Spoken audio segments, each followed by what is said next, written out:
When sleep feels far away and your thoughts won't slow down, you're in the right place. Tonight isn't a story, and it isn't a lecture. It's a long, slow watch. A night of prayer built to name the things that keep chaining your thoughts to the dark, and to speak plainly that every one of those chains is already broken. There's nothing you need to do but listen. Staying awake for the whole thing was never the point. Somewhere in these next few hours, your body will do what it already knows how to do, and sleep will come. Let your eyes close. Let your shoulders drop. And let this watch begin.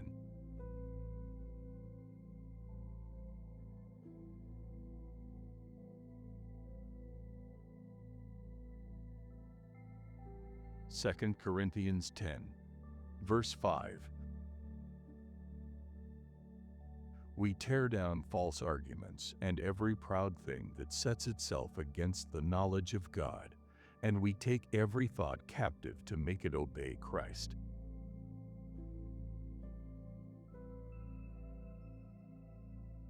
Your body is tired, but your thoughts haven't caught up yet. The same worry has circled back a dozen times already, wearing a groove a little deeper with each pass, until you stopped expecting an answer to arrive. It keeps returning anyway, right as sleep starts to reach you. I have watched every lap that thought has taken through your mind this evening. Not with frustration, but the way a parent watches a child pace a room past midnight, ready to catch them the moment they're willing to stop. I know the shape of a mind spinning in place, like a coin slowing on a table but never quite settling. It isn't making progress. It's simply burning the same energy your body needs for sleep. I am not asking you to argue the thought into silence. Arguing only feeds it another lap. I am asking you to hand it to me. Every thought can be brought into captivity. Not arrested but rescued, taken out of a mind too tired to keep defending itself. Give me the sentence that keeps restarting itself right as sleep gets close. I take it. I hold it. Its circuit ends here tonight because what it circles around, I have already dealt with.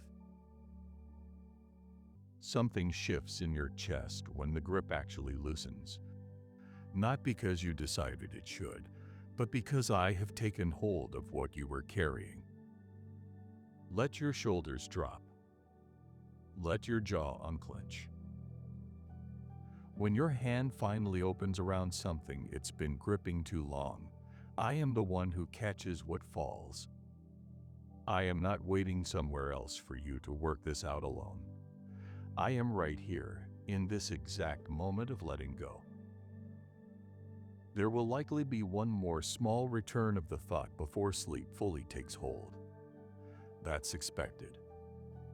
Hand it to me again as many times as it takes. This applies just as much to the hour you're most afraid of. The deep, dark middle stretch where every worry seems to sound louder than it did an hour ago. Darkness has never actually changed what's true. It only changes how loud things sound from inside it. I see everything just as clearly at 3 a.m. as I do at noon, and what I see hasn't shifted just because the room went quiet.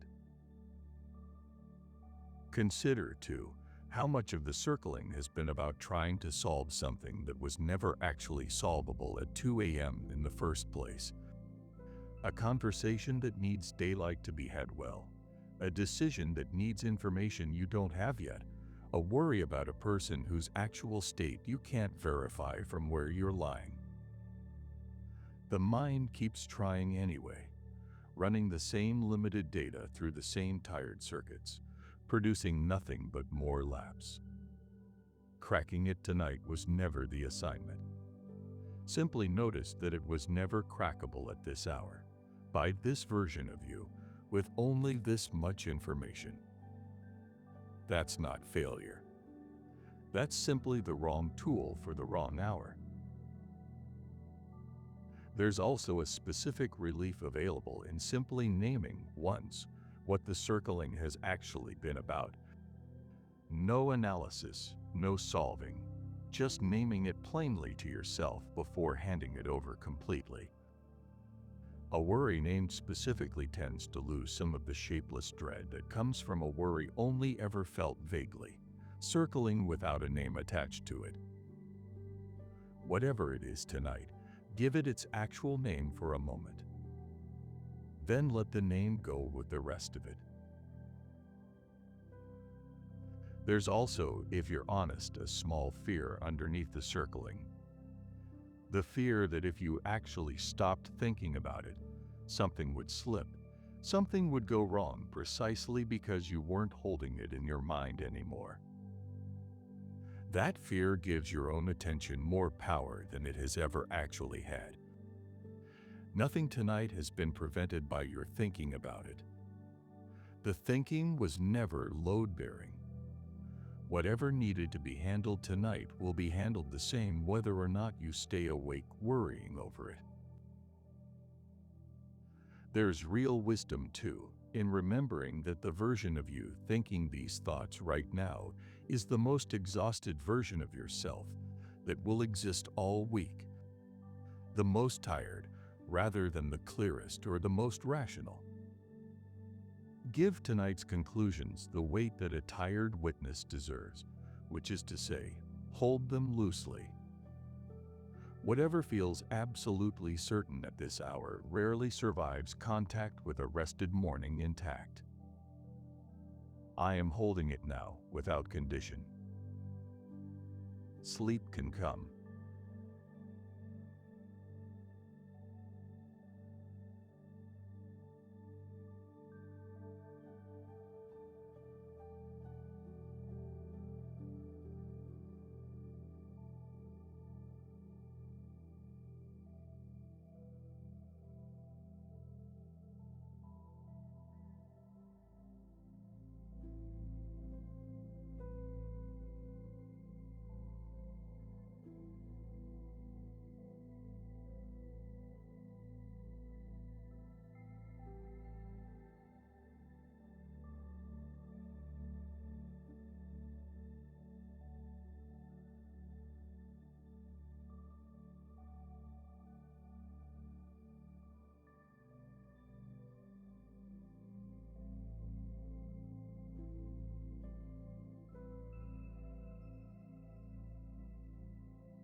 Psalm 4, verse 8. I will lie down and sleep in peace, because you alone, Lord, keep me safe.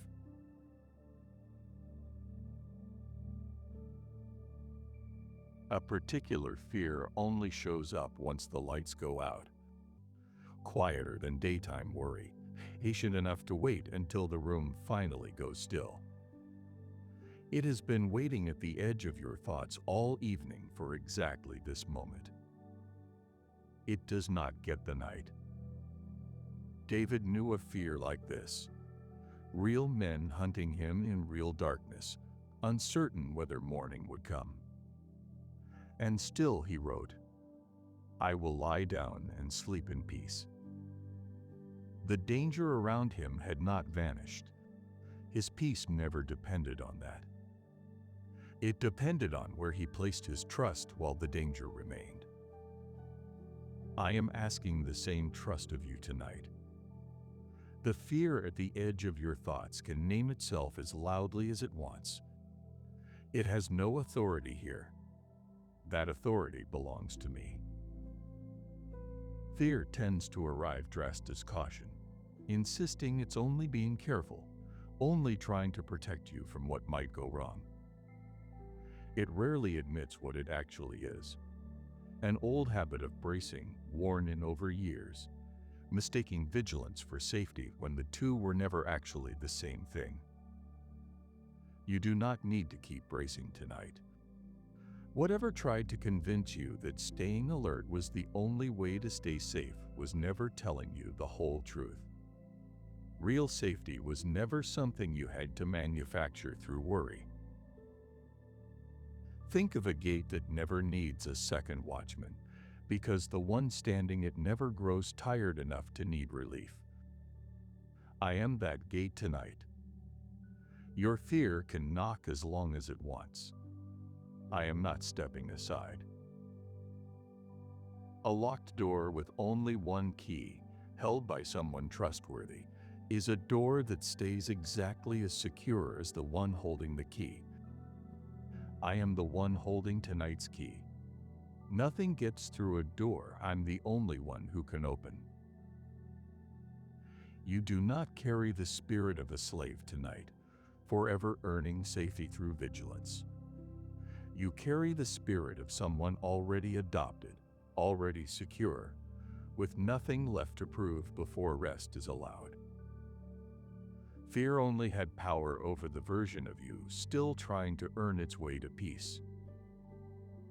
That version isn't the one lying here tonight.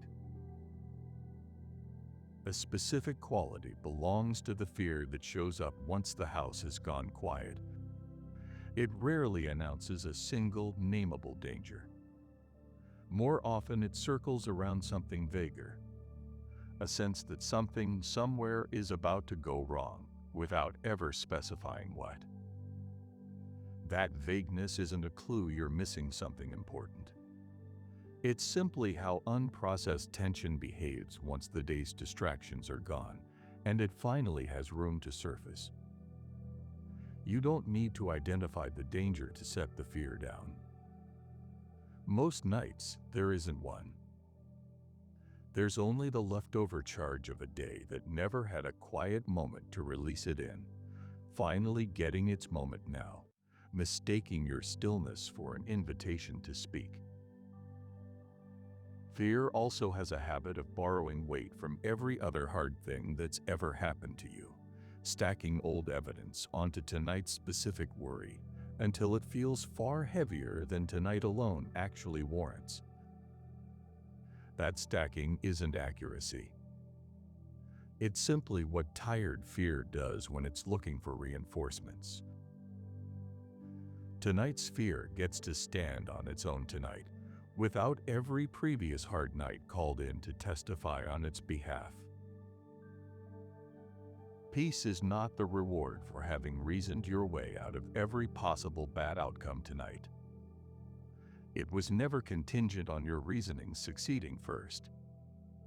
It is available exactly as fully to a mind still full of unanswered what-ifs as it would be to a mind with every question resolved. Nothing about tonight's unfinished thinking disqualifies you from it. The kind of fear that visits at this hour rarely survives being spoken aloud, even quietly, even just to yourself. Silence gives it room to grow larger than it actually is. Naming it, even without solving it, tends to shrink it back down to its actual size. Smaller, usually, than the shapeless dread it borrowed to seem bigger. Lie down in peace. This is not a promise for later.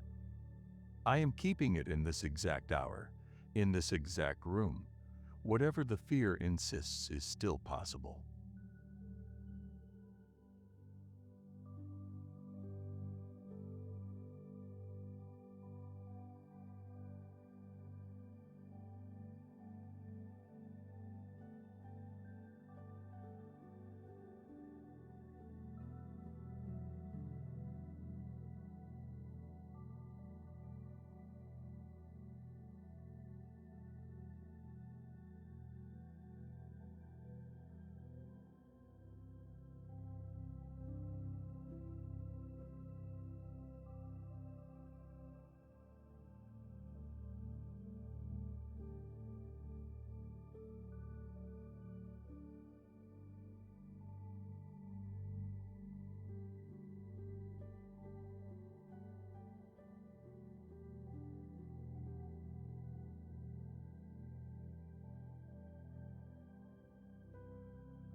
Matthew 11, verses 28 to 30.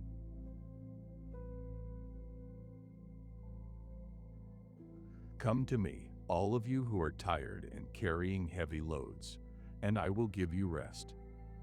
Take my yoke and learn from me, because I am gentle and humble, and you will find rest for your souls. My yoke is easy, and my burden is light.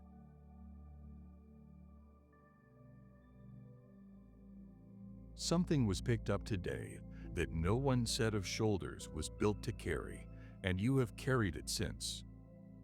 Quietly, the way people do once asking for help starts to feel like one more burden. I noticed the moment you picked it up. I have watched every hour of carrying it since. The smile that covered what no one else could tell. The silence you filled so you wouldn't have to feel how heavy it was. Come to me, all of you who are tired and carrying heavy loads, and I will give you rest. That word was written for exactly this hour. For you, tired, exactly as you are. Set it down. I am not asking you to solve it first. This weight was never built for one set of shoulders, and it was never meant to be finished alone. I am offering a trade. This weight for a yoke that fits, rest that actually rests. Picture two people carrying something heavy between them, one at each end. The load doesn't get lighter, but neither person carries all of it. I am taking the end you've been trying to carry alone. Feel how much lighter your own end becomes the moment I take hold of mine. A wheelbarrow lets one set of arms move 10 times what those same arms could lift alone, simply by using the right tool for the load. I am the tool built for a weight you were never meant to lift with just your own two hands. There is no requirement to pick it back up before morning. Let your shoulders finally believe the bracing is over. Feel the tightness in your chest, your jaw, your back begin to loosen 1 degree at a time. The sustaining that gets you through a night like this one was never dependent on you staying alert enough to manage it. David wrote once that he lay down and slept, and woke again, simply because the Lord sustained him through the unconscious hours. Not because he stayed vigilant enough to sustain himself. Whatever this weight has kept you awake trying to hold together, I am holding it the same way tonight, through every hour you're too tired to keep watching it yourself. There's an old habit some people carry of believing that a burden set down without being fully resolved first is a burden being neglected. That rest before resolution is a kind of quitting. It isn't. A burden can be set down completely and still be picked back up tomorrow, unharmed by the setting down, often easier to carry once your own strength has actually returned to meet it. Nothing about tonight's rest makes tomorrow's task harder.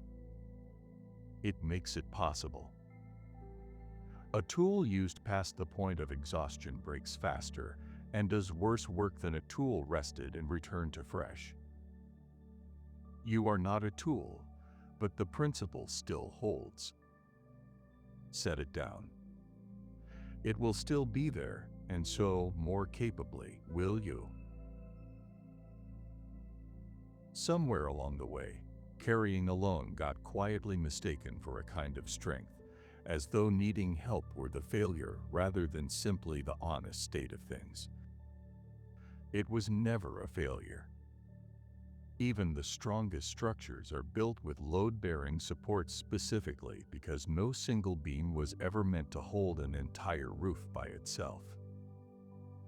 You were never meant to be the only beam under this either. Consider, too, how much of today's carrying was invisible to everyone around you, unacknowledged simply because it was never announced. That invisibility never made it lighter. It only made it lonelier. None of it needs announcing tonight either.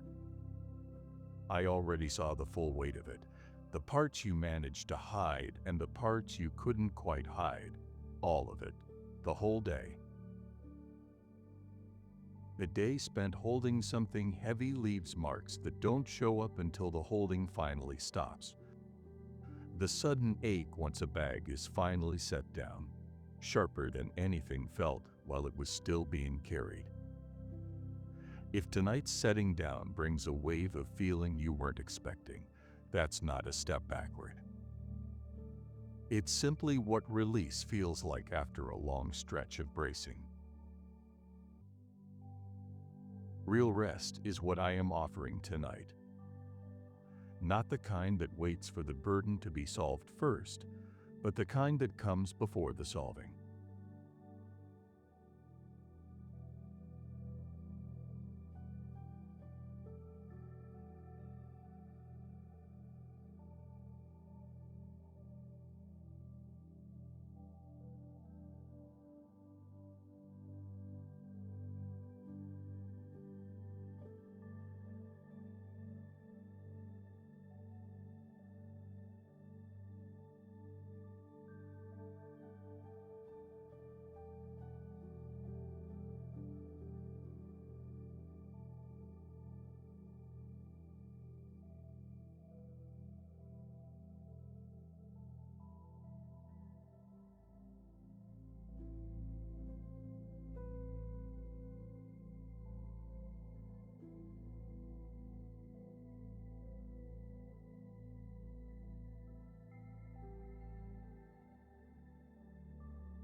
Psalm 34, verse 18.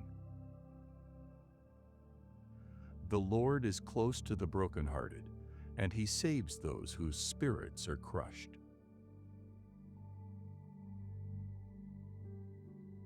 Long before your mind finishes working out what's wrong, your body already knows. A held breath, a tight jaw, shoulders climbing toward your ears without permission. The Lord is close to the brokenhearted, and He saves those whose spirits are crushed. I am near you because of the ache, not despite it. Whatever your body has been holding tonight, clenched hands, a tight chest, none of it needs to relax through force before my nearness becomes true. It is already true. The relaxing can follow in its own time. A fist held too long starts to ache simply from being closed, even after there's nothing left inside it to protect. I am not asking your body to explain what it's still guarding. I am inviting each part of you to open, the way a tired hand finally opens once it trusts it's safe. A bruise fades day by day without anyone consciously managing the healing. The body simply does it on its own schedule, without instruction. I am healing what's tender in you the same unmanaged way, forward, without requiring your conscious effort to push it along. Notice each place still holding tension, one at a time, without judgment. The jaw, the space between your shoulder blades. Let each place soften as you notice it. A held breath can finally empty all the way. Consider, too, how strange it is that a body can carry stress for hours without the mind fully registering it. A locked jaw held since a difficult conversation that ended before lunch, shoulders that never fully dropped since a tense meeting, a stomach that stayed tight since a worry first crossed your mind this afternoon. The body remembers what the mind moved past. That's not a malfunction. It's simply a more honest record keeper than the mind, which is easily distracted, easily talked out of feeling what it should. Let the body's record finally be heard tonight, and let it finally be released, piece by piece, the way it's been trying to tell you it needed to be released the entire day. You do not need to identify every single source of tonight's tension before you're permitted to let it go. A hand doesn't need a full inventory of everything it's ever held before it's allowed to open. It simply opens, and whatever was inside it falls away, cataloged or not.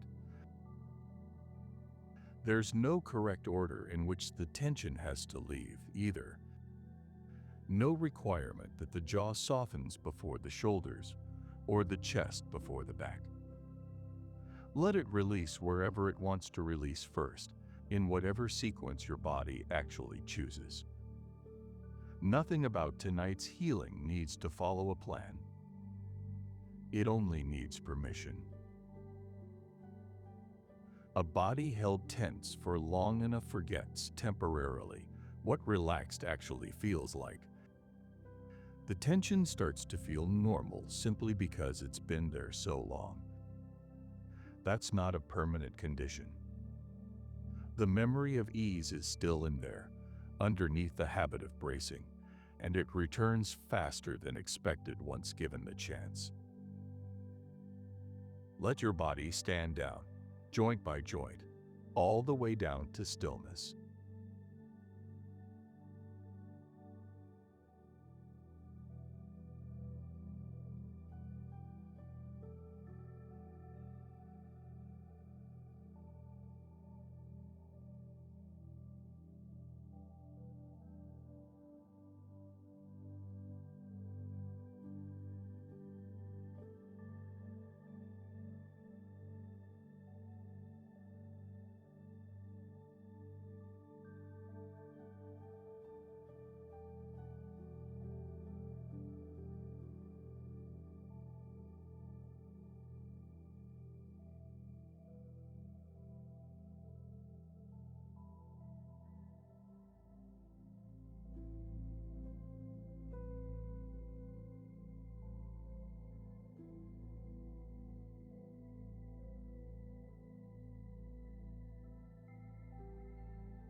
Colossians 1 verse 17. He is before all things, and by him all things hold together.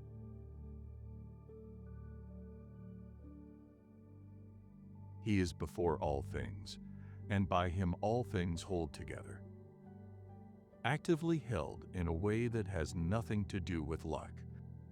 Held the way something stays together only for as long as the hand beneath it stays there.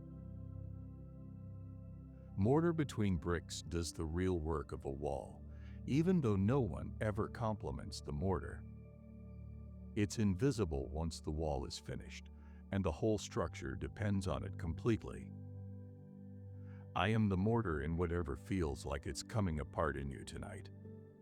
Unseen, unglamorous, and the actual reason it isn't falling. A spine holds a whole body upright without anyone consciously directing it to. It simply does its job all day without applause. I am holding what's felt shaky in you the same unnoticed way. Whatever has felt unstable tonight, a plan that shifted, a relationship that wavered, a sense of ground that no longer feels solid underfoot. None of that instability reaches all the way down to what's actually holding you. Mountains themselves are allowed to shake in Scripture without my love for you being included in the list of things that move. My covenant of peace was never filed under the category of things that can be removed. It sits underneath the shaking, not caught up in it. I do not change with the weather of your circumstances. I was the same steady presence in you last year as I am tonight, and I will be the same tomorrow, regardless of what tomorrow brings. Whatever ground tonight has felt uncertain, what I am to you was never actually standing on that ground in the first place. Constantly reassessing whether something is still safe to lean on wears a person down in its own quiet way. Testing a relationship's stability over and over, checking a plan's soundness again and again, unable to simply trust that what held yesterday will hold today too. That exhaustion doesn't have to keep running tonight. Some things genuinely don't need retesting every time doubt shows up asking for another inspection. What I am to you doesn't shift depending on how the day went, doesn't require a fresh check each evening to confirm it's still load-bearing. It was rated for this weight before the weight ever arrived, and it doesn't need recertifying now just because tonight felt heavier than most. There's a certain kind of quiet confidence that comes only from having watched something hold steady across many different storms already, rather than just being told once that it would. You have lived through hard nights before this one and found afterward that what was actually holding you had not moved. That track record is real evidence, not just a comforting phrase. Let tonight add to that record rather than doubt it. It's worth remembering that none of what's felt shaky tonight actually required your constant supervision to stay upright until now. It's been standing all along, whether or not you were monitoring it closely. That's worth remembering the next time worry insists that looking away, even for a night, would be the thing that finally lets everything fall. Instability, when you look closely at it, is usually a feeling rather than a fact. A sensation produced by uncertainty, not necessarily accurate information about whether the ground itself has actually moved. Feelings are worth listening to. They are not always worth fully believing, especially at an hour built to exaggerate every one of them. Whatever feels like it's coming apart tonight is being held by something sturdier than your own effort. Let it be held. That's not your job tonight.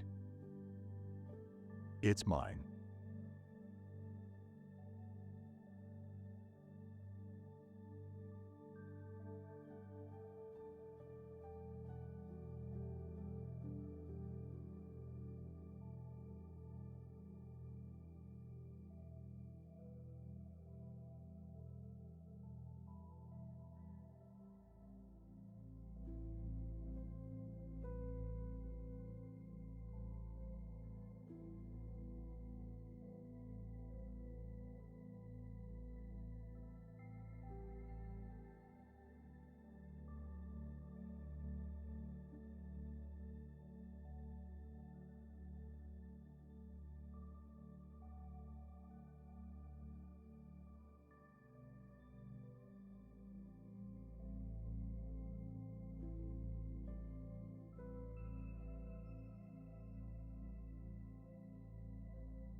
Isaiah 61, verse 1. The Spirit of the Lord God is on me, because He anointed me to bring good news to the poor. He sent me to heal the brokenhearted, to announce freedom for prisoners, and to open the doors for those who are locked away.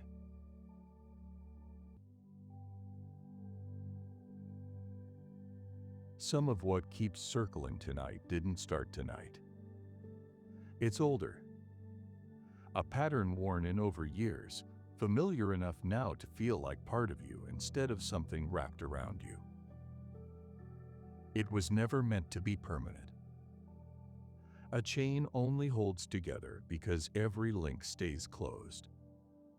One link, properly opened, releases everything attached to it, immediately, completely. The Spirit of the Lord God is on me, to announce freedom for prisoners, and to open the doors for those who are locked away. This liberty is not a future prize waiting on your improvement. I am speaking it now over this long-worn chain, while you have too little strength left to fight it yourself. Breaking it was never your assignment. I have already finished it. What's left is simpler. Noticing the weight is lighter than it's been in years. A blacksmith plunges hot metal into water to set its final shape. The same fire that once bent it now locks in the form it was always meant to hold. Whatever heat this season has put you through, I am using it to set you into the shape I always intended, not to bend you further. An old lock left in the weather long enough eventually rusts through and falls open at the lightest touch. No key required anymore. Whatever's held you this long has worn thinner than it knows. I am touching it now, and it is already giving way. Old patterns protest loudest right as they're finally loosening. That protest is not strength. It is something already losing its grip, making one last case for staying. This word I'm speaking over you tonight was never meant to hover as a vague, general blessing. It was written to be spoken directly, plainly, over one person at a time. The Lord bless you and keep you. The Lord make His face shine on you and be gracious to you. The Lord turn His face toward you and give you peace. That is a specific word, sealed and delivered, meant to be carried the way a blessing spoken at a naming ceremony gets carried for an entire life. Receive it that way tonight. Kept, not just heard. Binding, not just wished. Consider what it actually means for a pattern to be old.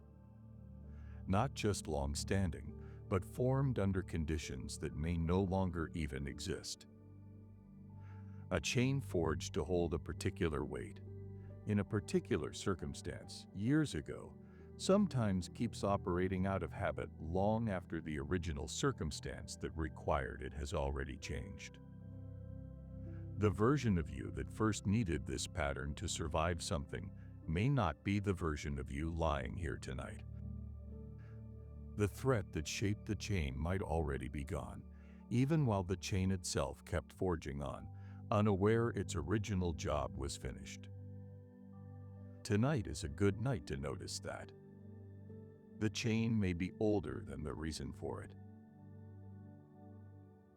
Freedom, once it actually takes hold, doesn't usually arrive as a single dramatic break so much as a quiet discovery that the grip was already gone and simply hadn't been tested yet. You don't need a dramatic moment tonight to prove this is real. You only need to notice gently that the weight you keep bracing for isn't actually there to catch you anymore. There's something else worth sitting with here. That a chain this old rarely announces its own age honestly. It prefers to feel timeless, permanent, simply part of the furniture of who you are, because that disguise is what has kept it from being questioned for this long. Tonight, the disguise is off. It was never actually timeless. It had a beginning, which means it can have an ending. Patterns this old often survived simply because no one ever formally challenged them, not because they were actually strong enough to withstand a challenge. Most habits, given a real test, turn out to be far more fragile than their long history suggested. Tonight can be that test, quietly, without fanfare, and the pattern doesn't need to survive it. Let this be true before you've had time to fully believe it. I have already set you free.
Genesis 50, verse 20.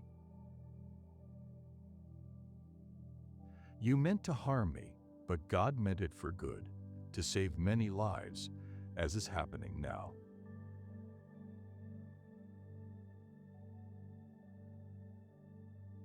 There's a chapter you'd rather not revisit tonight. Something done to you that still surfaces once the room goes quiet. I remember every detail of it. Not the way you remember it, replaying the hurt, but the way I remember it, already planning its redemption before the hurt had finished happening. Joseph said it to the very brothers who sold him into slavery. Years later, once the whole story had unfolded further than any of them could have predicted. You meant to harm me, but God meant it for good. He did not pretend the pit hadn't been terrifying, or the years hadn't cost him. He said the harm did not get the final word. Whatever chapter is trying to resurface tonight does not get the final word either. What was meant to harm you has already been folded into a larger story I am still writing. One where the harm does not win. A scar isn't proof a wound is still open. It's proof the wound closed and held. I am not keeping today's hurt open by remembering it. I am keeping the memory the way a scar is kept. Proof that I already closed what was broken. I restore what seasons of hardship have genuinely eaten away too. Not merely comfort you about the loss, but give back the actual years, the actual ground, the actual value that felt stripped from you. And underneath whatever feels like cold ash tonight, there's very often still warmth banked beneath the surface, ready to catch again with barely any coaxing. Heat that never actually died, only went quiet where it couldn't be seen. I know exactly where that heat still is in you, even where it looks, from the outside, like everything finally went cold. A specific kind of grief comes from wondering whether a hard season had any point at all, whether the years lost to it simply vanished, unaccounted for, with nothing to show.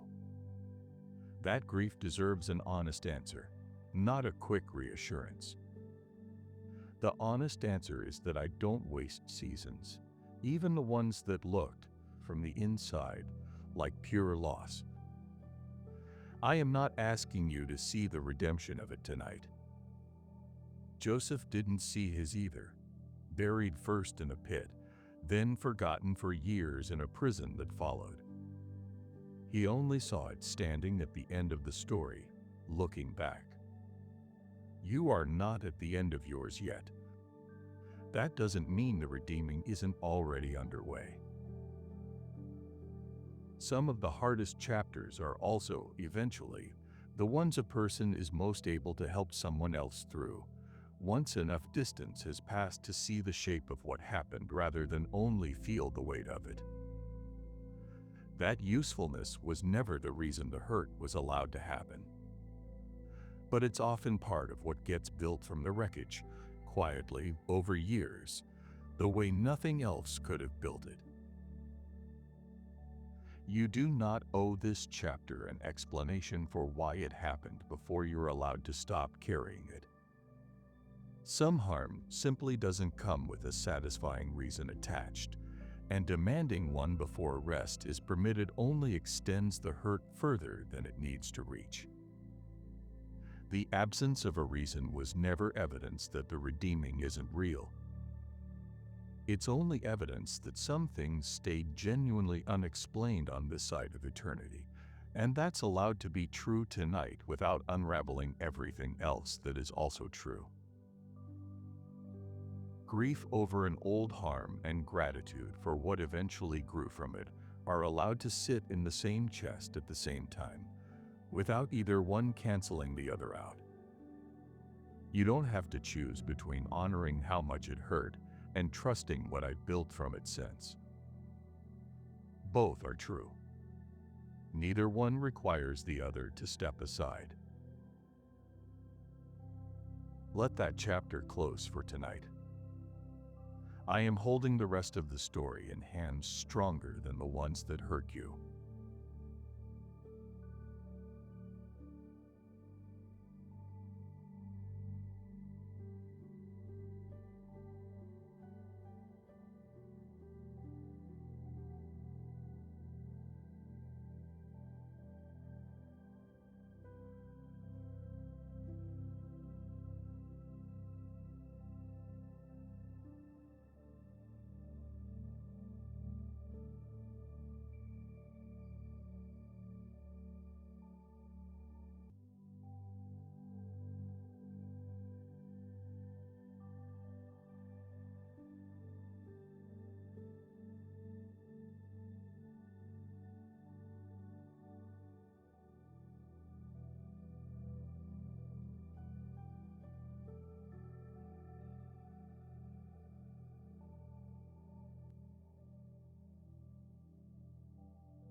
Romans 8, verse 1. So now there is no condemnation for those who belong to Christ Jesus.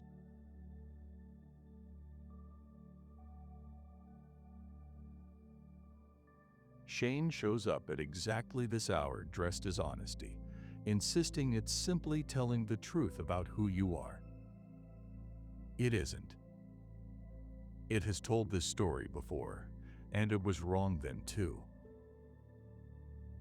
Every failure being replayed tonight, I have already answered in full. There is no condemnation for those who belong to Christ Jesus. Not reduced. None. Already settled, already paid, already closed before tonight's replay even started. Picture a courtroom already emptied for the night. The judge gone home. The case files closed. Shame keeps walking back into that empty room anyway, setting the evidence back out, as though the verdict might change if the trial runs one more time. It will not. I closed that case a long time ago. An old ledger with every debt marked paid in full doesn't get reopened just because someone remembers the original amount owed. I marked your ledger paid a long time ago. Shame can read the old numbers all at once. What I stamped across them doesn't fade. The spiral only has power over a mind that still believes it needs defending. Yours doesn't. Whatever case is being built tonight, I decided the verdict long before it opened its mouth. A mirror only shows what's actually there, not what someone standing in front of it is afraid is there. If you could see yourself the way I see you tonight, shame wouldn't recognize the reflection. I see you clearly. That's the only mirror that matters.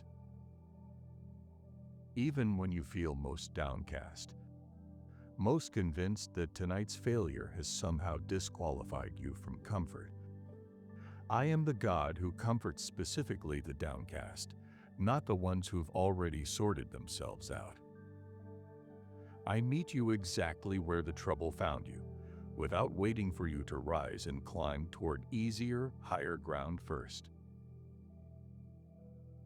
Carrying shame for something you've already been forgiven for is its own quiet exhaustion, especially when the memory keeps resurfacing as though the forgiveness needs to be re-earned each time. It doesn't. Forgiveness given once doesn't require repeated renewal every time guilt comes knocking again looking for a fresh hearing. If a debt has genuinely been paid, it stays paid regardless of how many times the old collector shows back up at the door insisting otherwise. That collector has no legal standing left. The transaction closed. Let it stay closed tonight, no matter how convincingly shame argues the paperwork was somehow incomplete. Shame also tends to speak in absolutes. Always, never, everyone, no one. Language designed to feel too total to argue with. Real accounting doesn't work that way.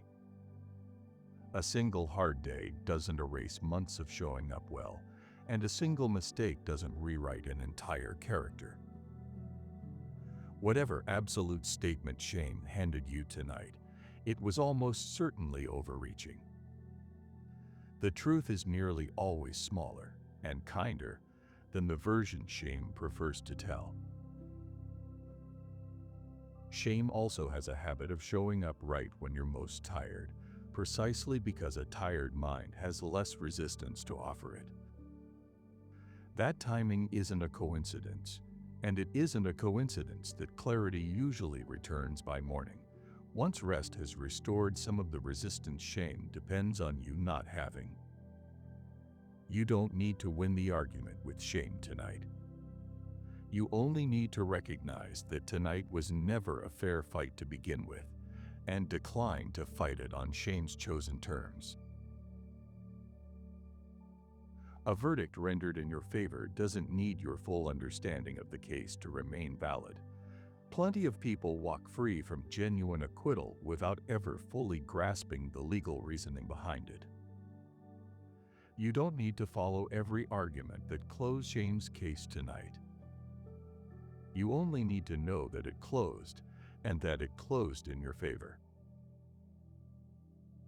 Rest now, uncondemned, exactly as you are. Tired, imperfect, and fully covered by a verdict I have already rendered in your favor.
Matthew 6, verse 34. So don't worry about tomorrow, because tomorrow will worry about itself. Each day already has enough trouble of its own.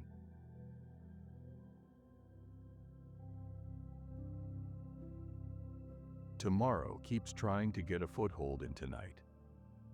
Every undone task, every uncertain outcome, crowding in as though solving it now would make sleep arrive faster. It wouldn't, and I'm not asking you to. Don't worry about tomorrow. Tomorrow will worry about itself. I am already equipping tomorrow with everything it will need without requiring any of it pre-solved through tonight's anxious rehearsal. Each day sits in its own square, holding its own strength. I do not issue Thursday's strength on Tuesday. Trying to live inside tomorrow's square while lying in tonight's only means paying twice for hours that haven't arrived. A parent doesn't ask a child to carry tomorrow's school bag home today. I'm not asking you to carry tomorrow's load tonight either. Set it down at my feet, the way a child sets a bag down the moment they're home, and let it stay there until it's actually needed. Set it back down on tomorrow's side of the line. I am not asking tonight's rest to wait on tomorrow being fixed first. That line holds firm tonight, the same way it holds every night, however many times worry tests it. Part of what makes tomorrow feel so urgent tonight is the fear that it's somehow entirely unwritten, entirely unaccounted for, resting only on how well tonight's worry manages to prepare for it. It isn't unwritten. I am the author and the finisher both. The same one who started this particular story of yours already holds the ending in view, the way an author often knows how a book finishes long before the early chapters are ever published. I already know how tomorrow turns out. Tonight is only a few pages in. And whatever loose thread feels most unfinished right now, whatever concern keeps tugging at you specifically because it isn't resolved yet, I will perfect what concerns you, not abandon it half done. That finishing work continues tonight while you sleep, long after you've stopped checking on it. Notice how tomorrow's list tends to grow more menacing the longer it's rehearsed in the dark, each item picking up extra weight it wouldn't actually carry in daylight. A task that would take 20 minutes tomorrow morning can feel, at 2 a.m., like an insurmountable undertaking, simply because the hour distorts scale. That distortion isn't a warning sign. It's just what tired minds do with unfinished lists in the dark. The list itself hasn't grown. Only the fear around it has, and fear was never an accurate measuring instrument. Tomorrow will also come with its own mercy attached, freshly issued, not dependent on tonight's worry having done any advanced preparation for it. You are not sending tomorrow out into the world unequipped simply because tonight's rehearsal falls short. Tomorrow was never relying on tonight's rehearsal in the first place. Worth pausing on too. How tomorrow always seems to require more of you at midnight than it will actually ask of you once it arrives. The imagined version of tomorrow, rehearsed in the dark, is nearly always harder than the one that actually shows up in daylight, carrying its own resources you can't currently see from here. You are not preparing for the real tomorrow tonight. You are only exhausting yourself against an imagined one that was never going to be this difficult in the first place. Most of what tomorrow actually needs from you hasn't even arrived yet in any usable form. No full information, no complete picture, nothing solid enough to plan against with any real precision. Whatever certainty tonight's worry is demanding simply doesn't exist yet to be had. That's not a gap in your preparation. It's just how tomorrow works for everyone, every single night. Tonight belongs to tonight. Let it.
Habakkuk 2, verse 20. But the Lord is in his holy temple. Let the whole earth be silent before him.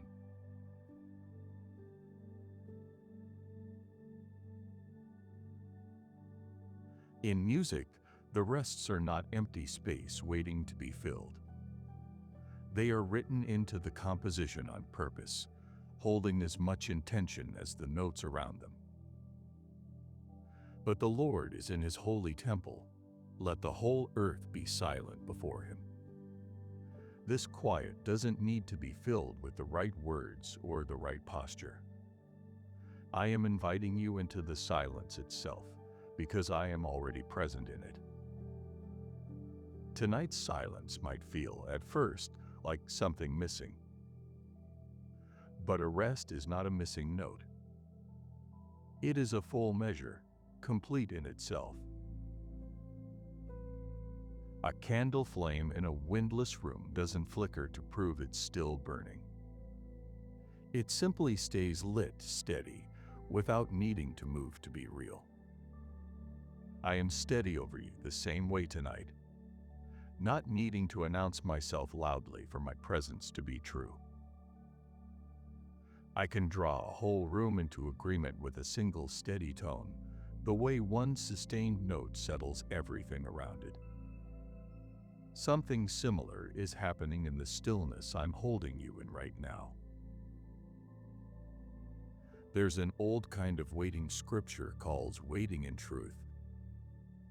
Genuinely resting rather than straining to hear something, the way a soul actually rests when it trusts the answer is already coming from somewhere solid. A singer takes a small breath before holding a long note, and that pause isn't emptiness, it's the note gathering exactly the strength it's about to need.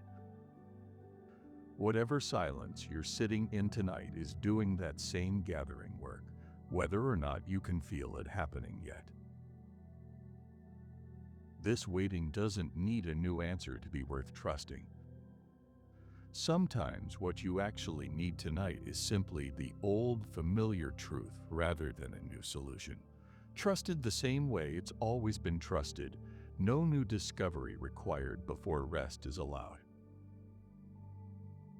There's a temptation in the quiet hours to treat silence itself as a problem to be solved, to fill it with rehearsed conversations, imagined outcomes, planning that has nowhere useful to go yet.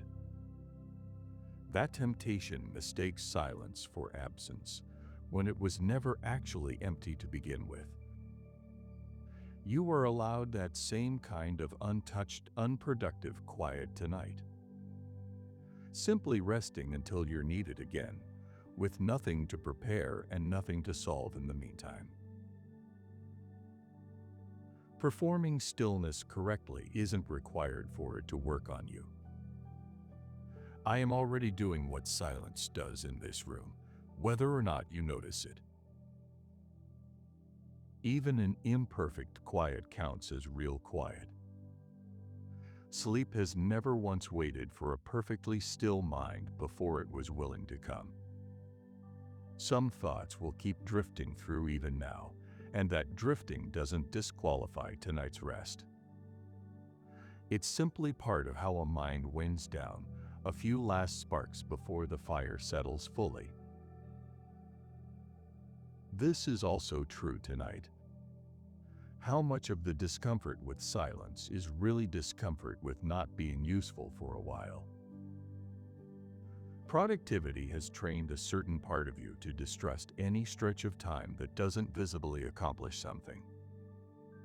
This hour doesn't need to accomplish anything. Its entire purpose is the resting itself, and that purpose is being fulfilled completely, right now, by nothing more than you lying still. The urge to fill silence often gets stronger right before sleep actually arrives. One last surge of mental noise before the mind finally lets go. That surge isn't a sign that rest is failing. It's frequently the last thing that happens right before it succeeds. the mind's final protest before it stops protesting altogether. Let this hour of quiet be received as its own gift, not a pause before something better.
Isaiah 43, verses 18 to 19.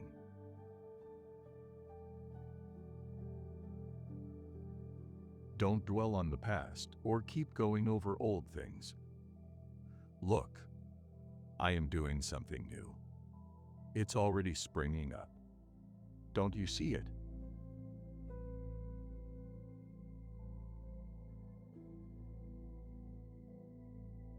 How many nights has an old story kept its grip, replaying details you've gone over 100 times, as though one more pass might finally change how it ends? It won't.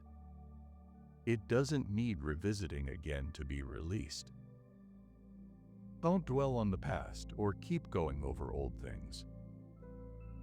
Look, I am doing something new. Forgetting what happened was never the goal.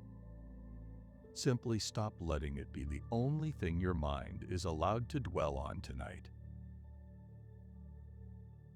Picture a field that's been harvested, bare now, looking finished. It isn't. It's simply between plantings. What looks like an ending is often just a pause before I sow something new into that very ground. A patient hand untying a stubborn knot works it loose slowly, thread by thread, rather than yanking until something tears. I am untying what the past knotted in you the same patient way. Not ripping it free, simply working it loose, a little more each night. The new thing I am forming doesn't wait for the old story to be fully understood first. It's already growing quietly, whether or not the old story ever resolves. This kind of transformation only happens under real pressure, applied slowly, over more time than feels bearable from the inside of it. Whatever difficult season has felt like sinking in you isn't evidence of failure. It may simply be the necessary softness before I do my compressing work. The hard part coming first, the solid ground coming after, waiting filling the space between the two. And whatever this pressure produces will not need to be forced or striven into being. In returning and rest, you will be saved, not through more effort, but through coming back quietly, to trust rather than pushing further out into striving. Let tonight be that returning. Quietness is where your actual strength leaves. Old stories have a way of insisting they still need one more resolution before they can finally be released. One more understanding reached, one more piece of closure found, as though the story can't be set down until it's been fully explained. Some stories never get fully explained. That isn't a failure of your effort. It's simply the nature of certain chapters, closed before every question about them got answered, and staying closed is still allowed. You do not need to understand something completely before you're permitted to stop carrying it. Real freedom means letting a memory simply be a memory rather than a live wire, still capable of shocking you every time it's touched. Time alone doesn't diffuse a memory, but handing it over repeatedly until it finally stops needing to be handled so carefully does. Tonight can be one more handover, one step closer to the day this particular memory finally goes quiet. It helps to remember that the version of this memory replaying tonight has almost certainly grown sharper and more damning with each replay, accumulating details and interpretations that weren't actually present the first time it happened. Memory edits itself the more often it's revisited under stress. What you're carrying tonight may already be a harsher version than what actually occurred. That alone is reason enough to stop rehearsing it further. Grip, once you actually examine it, is rarely about the past itself so much as about a fear that letting go means the past stops mattering entirely, becomes as if it never happened. It never has to stop mattering to stop being carried. Those are two separate things. You can release the weight of it tonight while it still remains fully true that it happened, and fully true that it shaped you. Let the loop end here, at least for tonight. I am already planting something you can't see yet.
Mark 4, verses 26 to 27.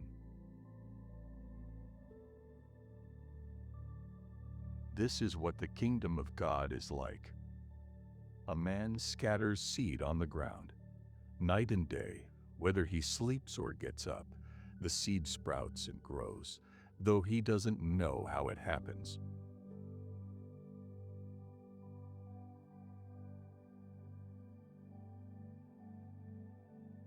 A specific anxiety comes from wanting to see change happening in real time, wanting proof, tonight, that something is actually shifting. I told a small story about this once. The kingdom of God is like a man who scatters seed on the ground. He sleeps and wakes night and day, and the seed sprouts and grows, though he doesn't know how it happens. The farmer doesn't stand over the field all night willing it to sprout. He sleeps. The growing happens without his understanding, without his supervision. That's not negligence. It's how growth actually works.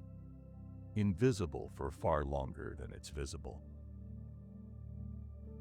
Certain bamboo spends years building roots underground with almost nothing showing above the surface, and then grows several feet in weeks once that root system is ready. Whatever's been slow to change in you is not evidence that nothing is happening. I am doing my most important work exactly during the stretches that look, from the outside, like nothing at all. Sometimes what's marred doesn't need to be discarded to be made right. It needs to be reworked by the same hands that shaped it the first time. A potter whose piece collapses mid-forming doesn't throw the clay away. He simply presses it back down and reshapes it, often into something better than the original plan. Whatever's felt collapsed or marred in you isn't being discarded tonight. I am reshaping it right now with the same hands into exactly what I still intend to make. Growth measured only by what's visible above ground will always feel painfully slow, because most real growth spends the bulk of its time invisible, building the structure that will eventually support whatever finally breaks the surface. What's taking its time in you may not be delay at all. It may be exactly the kind of unglamorous, unseen root work that determines whether what eventually shows will actually be able to stand. Comparing your own pace of growth to someone else's timeline rarely produces anything but discouragement, mostly because you're comparing your hidden roots to their visible leaves. You have no real way of seeing how long their roots took either. Let the comparison go tonight. Your own growing has never been running behind anyone else's schedule, because it was never on their schedule to begin with. One more thing worth naming: how much easier it is to trust growth you can't see in someone else's life than in your own. You have almost certainly reassured a friend at some point that their slow season wasn't wasted, that good things were building even without visible proof yet. Extend that same patience to yourself tonight. Whatever you'd say to comfort someone else in this exact position is equally true when it's aimed back at you. Impatience with your own pace usually comes from measuring against an imagined ideal rather than an actual comparison. Some vague sense of where you should already be that was never based on anything real. There was never an actual deadline attached to this growing. The impatience only feels urgent because it's borrowed a deadline that doesn't exist. Let this be a night of planting followed by rest, not anxious supervision. I am growing what I planted the whole time you're asleep.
Psalm 46, verse 10.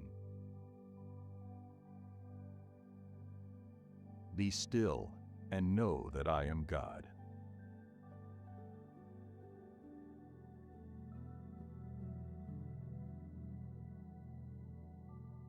Somewhere underneath tonight's circling sits a quiet belief that if enough is thought through, enough planned for, control can be kept over how things turn out.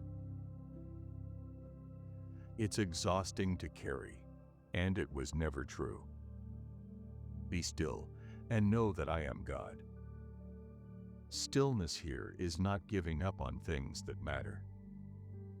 It is recognizing that some part of tonight's outcome was never yours to hold. A rider unfamiliar with a road does well to hand the reins to someone who knows every turn of it by heart. I know every turn of what's ahead of you. Let the reins go loose in your hands tonight. I am not asking you to trust the road. I am asking you to trust who's holding it. A life vest does its job simply by being worn, not by being gripped white-knuckled the whole time in the water. I have already put my hand on you tonight. That hand holds regardless of how tightly your own grip stays. Peace like this doesn't ask permission from your circumstances before it's allowed to arrive. My peace, given the way I give it, was never the same as the world's version, which waits for conditions to cooperate first. Mine is already given, regardless of what tonight looks like on paper. And once it's received, it doesn't merely visit your thoughts as one opinion among many competing ones. It rules. Final, settled, not open for further debate, no matter how loudly the other voices in your head keep arguing. Control, when you look closely at what it's actually trying to accomplish, is usually just fear wearing a more respectable sounding name. It promises safety through management, through enough foresight, through staying one step ahead of every possible outcome. It has never once actually delivered on that promise, fully or permanently. There was always another variable it hadn't accounted for, another outcome it hadn't foreseen. Tonight doesn't need one more attempt at that particular promise. It needs the version of safety that was never dependent on your management in the first place. Letting go of control isn't the same as letting go of care. You can stop gripping the outcome tonight and still be a person who deeply cares how it turns out. Those two things have felt tangled together for a long time, but they were never actually the same muscle.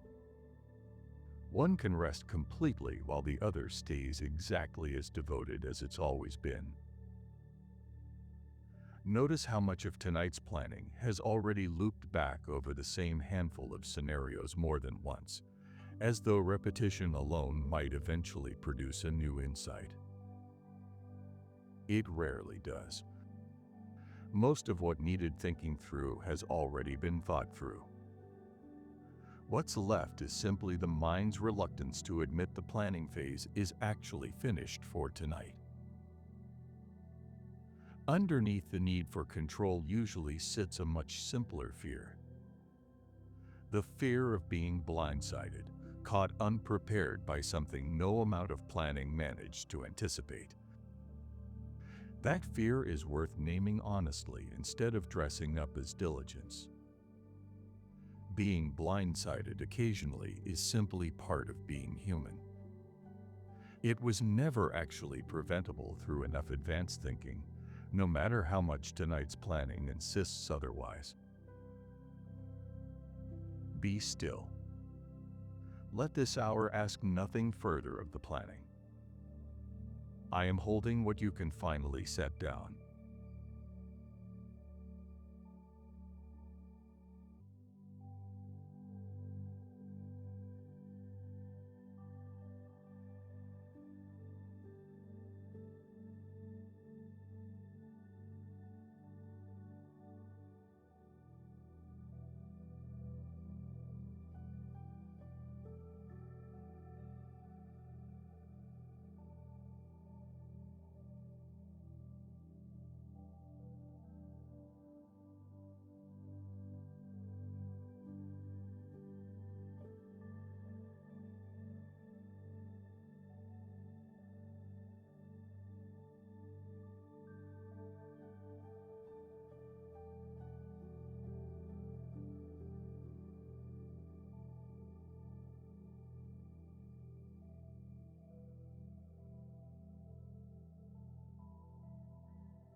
Deuteronomy 31 verse 6.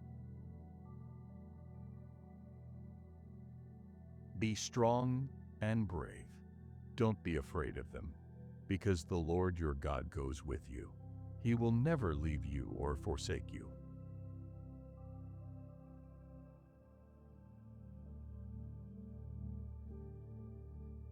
A lie slipped in somewhere along the way and made itself comfortable. The quiet conviction that whatever you're carrying it without anyone truly present in it. That lie does not keep its seat tonight. I will never fail you or leave you. This was never conditional on you proving yourself worth staying for. I am already here in this exact room, with this exact weight, already committed. Think of a house at night with every lamp off except one in a back room, easy to miss from the street. Someone might assume the house is empty. They'd be wrong. I am the one lit room, even on the nights it's hardest to notice. A single candle carried down a long hallway gives enough light for exactly the next 2 steps, not the whole house at once, and that's always been enough to get someone safely to the next room. I am that candle tonight, however far the hallway of your loneliness feels. Loneliness distorts memory, making entire seasons feel completely solitary, even the ones I was quietly present in the whole time. Rest tonight in company, not isolation. I was watching you long before tonight, in the ordinary hours no one else thought to notice. A young woman named Hagar, alone in a wilderness with no one left to care for her, gave me a name no one else in Scripture used first. The God who sees me. Not a God who eventually gets around to noticing. A God already watching before she ever thought to name him for it.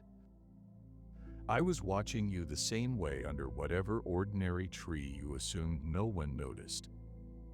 The quiet mornings, the unremarkable hours, all of it seen, none of it overlooked.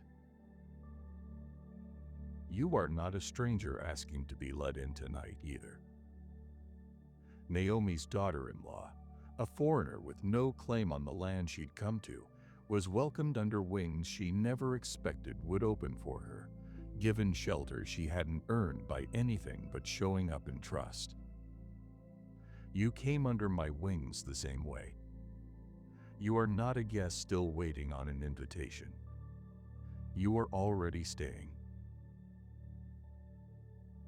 Loneliness has a way of convincing a person that their specific kind of isolation is somehow unprecedented, that no one could actually understand this particular flavor of alone.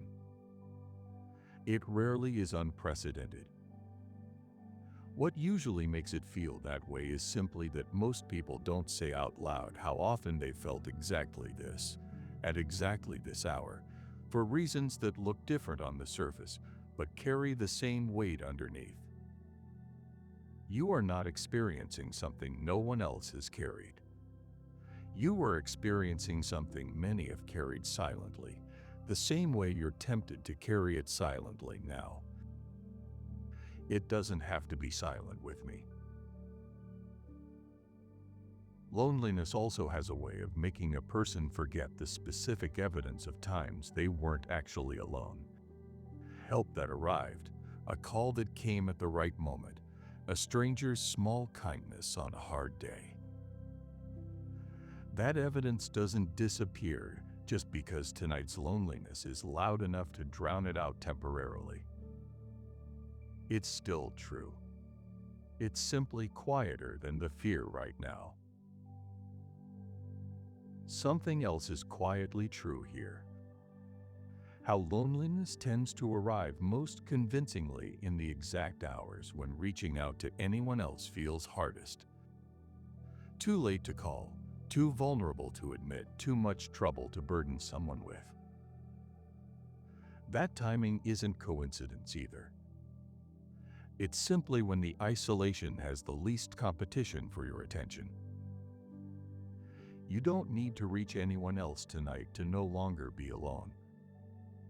You only need to notice that I was never on the list of people it's too late to reach. Rest tonight in the company you actually have. You were never as alone as the hour made it feel.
Philippians 4, verses 6 to 7.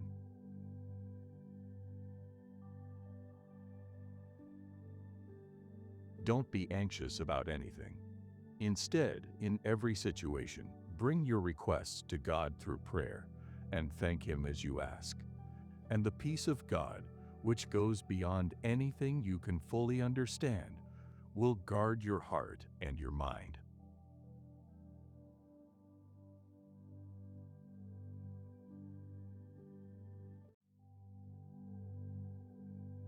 Your heart has been running faster than the room requires. Nothing dangerous happening right now, and still it won't slow to match the stillness around it. It can slow now. Don't be anxious about anything. Instead, bring your requests to me through prayer, and thank me as you ask. And my peace, which goes beyond anything you can fully understand, will guard your heart and your mind. This peace doesn't wait on you understanding why the racing started. I am guarding you against urgency that doesn't fully make sense, that arrived uninvited and refuses to explain itself. A hand placed flat against a drum can still its whole vibration in a single touch. I am placing my hand against whatever's racing in your chest tonight. Feel it begin to still, not because you forced it to, but because my hand is already there. A puddle's surface goes still the instant the wind that was disturbing it finally stops. No effort from the puddle itself, only the absence of what was stirring it. I am stilling the wind around your heart right now. Watch how quickly the surface settles once it's gone. Sometimes what's racing in your chest tonight isn't even fear exactly. It's grief that never quite found the words to explain itself. The kind Scripture says I keep count of anyway. collecting every tear in a bottle, recording each one in a book, nothing about it dismissed as overreaction. Whatever's shown up in your body tonight without ever translating into a clear sentence has already told me everything I need to know. You don't need the right words for that. I was never waiting on your vocabulary. I already heard it. A racing heart at this hour is often responding to something that happened hours earlier, not to anything currently present in the room. A delayed reaction finally catching up once the day's distractions have cleared enough to let it surface. That delay doesn't make the feeling less real. It only means the timing looks strange from the outside, a reaction to a conversation from this morning finally landing at midnight. There's nothing wrong with a heart that processes on its own schedule, rather than the schedule the day demanded of it. Slow your breath if it helps. In through the nose, held a moment, out slower than it came in. Feel your chest loosen a fraction with each slow exhale. That is not imagination. That is me already at work. A racing heart tonight is not a sign that something has gone wrong with you. It's simply a body doing exactly what bodies do under accumulated pressure, responding honestly rather than pretending everything was fine when it wasn't. There's nothing to be ashamed of in an honest body. Let it race a little longer if it needs to, and let it slow in its own time without judgment either way. It's also worth noticing how much energy goes into trying to will a racing heart to slow down through sheer determination, as though enough frustration at the racing might eventually shame it into stopping. It doesn't work that way, and it never has. The heart isn't listening to frustration. It's only listening to safety, actually felt, not demanded. Offer it safety instead of instructions, and see how much more readily it responds. I am offering that safety now, plainly, without demanding anything back. Let your heart find its own way down to it.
Isaiah 26, verse 3. You will keep in perfect peace anyone whose mind stays fixed on you, because they trust in you.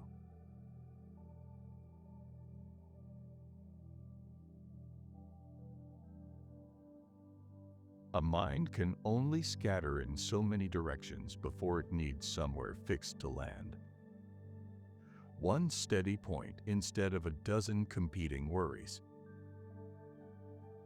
You will keep in perfect peace anyone whose mind stays fixed on you. Not a mind that solved everything first, but one that simply chose where to rest its attention.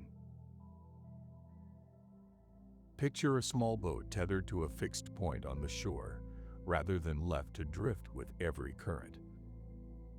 The water can stay exactly as choppy as it is, and the boat still stops drifting. It only needs the line to hold. A compass needle only looks unsteady while the hand holding it keeps shaking. Held still, it settles immediately, pointing true without effort. I am the steady hand holding your mind tonight.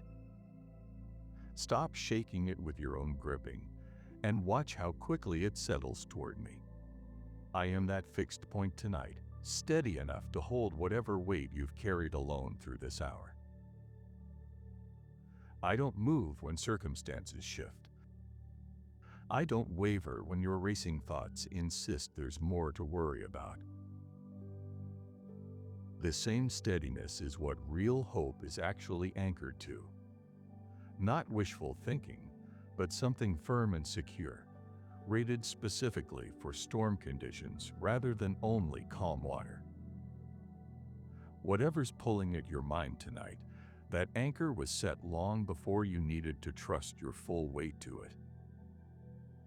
And whatever scarcity has been quietly fueling tonight's restlessness, the fear that there isn't enough time, enough strength, enough of anything to actually rest in, can be released too. A life kept free from that particular love of money and grasping finds real contentment, not because circumstances improved, but because of who said, "Never will I leave you, never will I forsake you." You are not short of what actually matters tonight. I am still here, and that was always the real supply. A mind that has spent all day gathering information, tasks, small decisions, other people's needs, often doesn't know how to stop gathering just because the day is technically over. The gathering habit runs on its own momentum for a while after the actual gathering is finished, still reaching for one more thing to hold even after both hands are already full. Notice that reaching tonight and let it stop. Nothing more needs to be gathered before rest is permitted. The hands can finally be empty. Let your thoughts land on me instead of scattering further. Nothing circling tonight needs one more pass before I let it rest. Stillness is already here. It's only waiting for your attention to turn toward it. A mind doesn't need to solve its way to stillness. It only needs somewhere to set down the reaching. Let this be that place. Not a solution, just a landing, solid enough to hold whatever weight you've been carrying scattered across a dozen different worries all at once. There's another thing worth seeing here. That scattering itself takes effort, even though it rarely feels like effort in the moment. Attention constantly redirected, never settling anywhere long enough to actually process what it landed on. Stillness isn't passive by comparison. It's simply effort finally spent on one thing instead of 10, which paradoxically requires less energy than the scattering never did. Rest your attention here now, fully. Nothing scattered tonight needs chasing down. It's already found where it belongs.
Psalm 93, verse 4.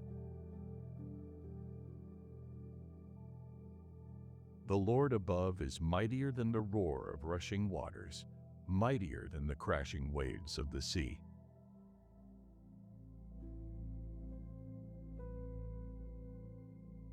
Far beneath any storm on the surface of the ocean, there's a depth the storm never reaches. Water that stays completely still no matter how violently the surface churns above it. The Lord above is mightier than the roar of rushing waters, mightier than the crashing waves of the sea. Whatever surface-level noise has churned through your thoughts tonight, none of it reaches as deep as the peace I am offering right now. It is not fighting to be heard over the noise. It is beneath it, untouched by however loud the surface gets. The depth doesn't wait on the surface storm calming first. Both are true at once. Turbulence up top, stillness just beneath it. I never made your access to this depth conditional on silencing the surface. A diver feels a small pop in the ears exactly at the point where the surface noise gives way to the calm below. A small physical sign of crossing all the way through. I am giving you that same crossing tonight, from the noise into the calm, and I am the one holding you steady on the other side of it. There's an older kind of calming than the one you're straining to manage yourself. A word spoken once, "Peace, be still," and the whole sky obeyed it instantly. No struggle required, no wrestling the storm into submission. I am speaking that same single word over tonight's storm, and the same authority is behind it. You were never actually meant to calm this on your own strength. That was never the job description. And underneath everything currently pulling at your attention, there's a truth even more foundational than tonight's particular storm. Apart from me, real strength was never something you could manufacture on your own. A branch doesn't strain to produce its own sap. It simply stays attached, and the vine does the actual supplying. Whatever effort you've poured into holding yourself together tonight, stop straining to produce it yourself. Stay attached. I'll supply exactly what's needed. A quiet fatigue comes from believing every storm requires your active participation to eventually pass. That if you stop paying attention, even for a moment, something important might be missed.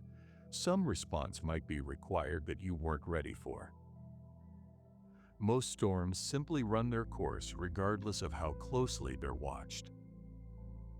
The watching doesn't shorten them. It only exhausts the watcher.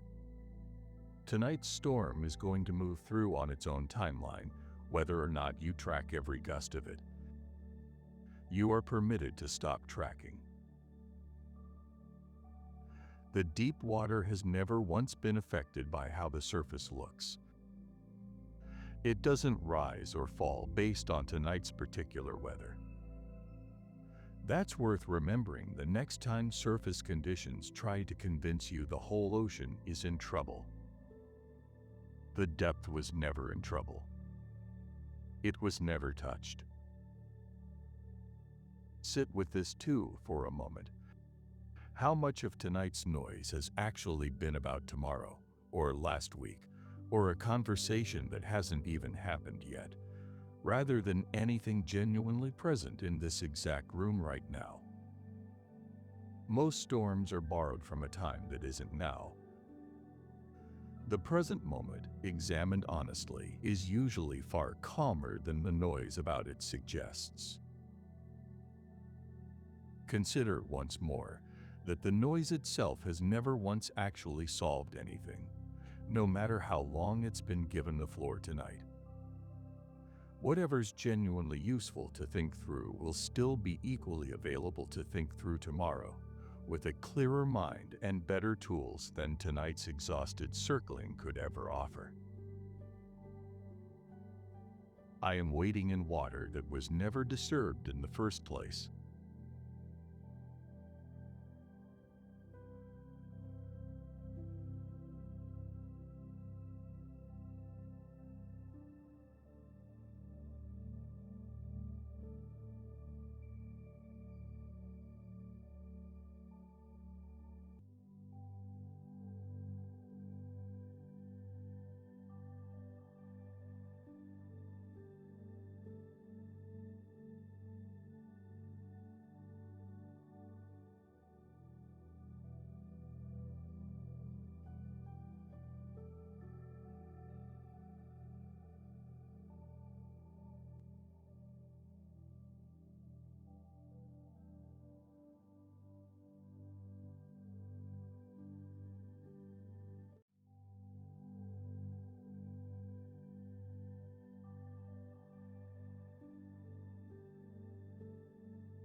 Psalm 107, verse 14. He brought them out of darkness and the deepest gloom, and broke their chains apart.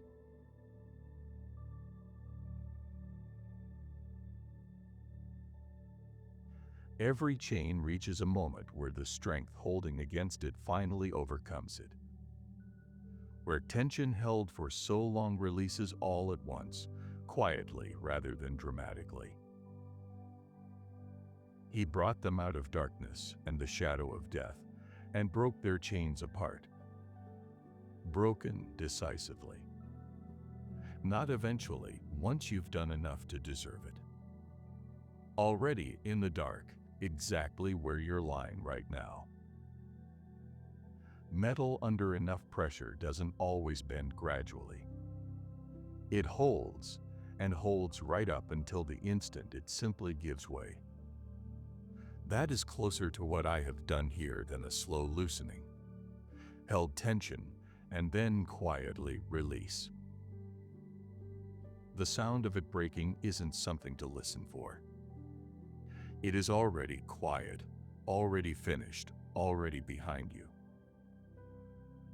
What remains is the noticing. A slow realization that the weight you braced against isn't there anymore. That noticing can take its time. I am not requiring the relief to land all at once. Let the silence feel strange for a while, and then let it feel like relief. Nothing that broke this chain has any power to reattach it later either. Neither death nor life, nor anything else that tonight could possibly throw at you, has the ability to separate you from what's actually holding you now.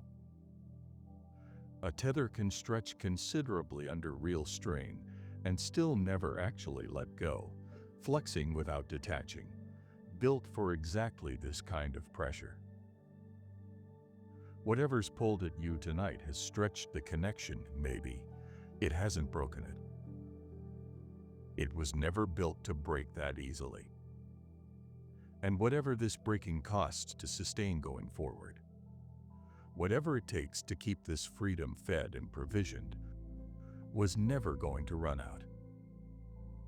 My supply for you is scaled to my own riches, not to how small your fear has trained you to ask for. Draw from it freely. It barely registers against what's actually there. Sometimes what makes a broken chain hard to trust is simply how long it held.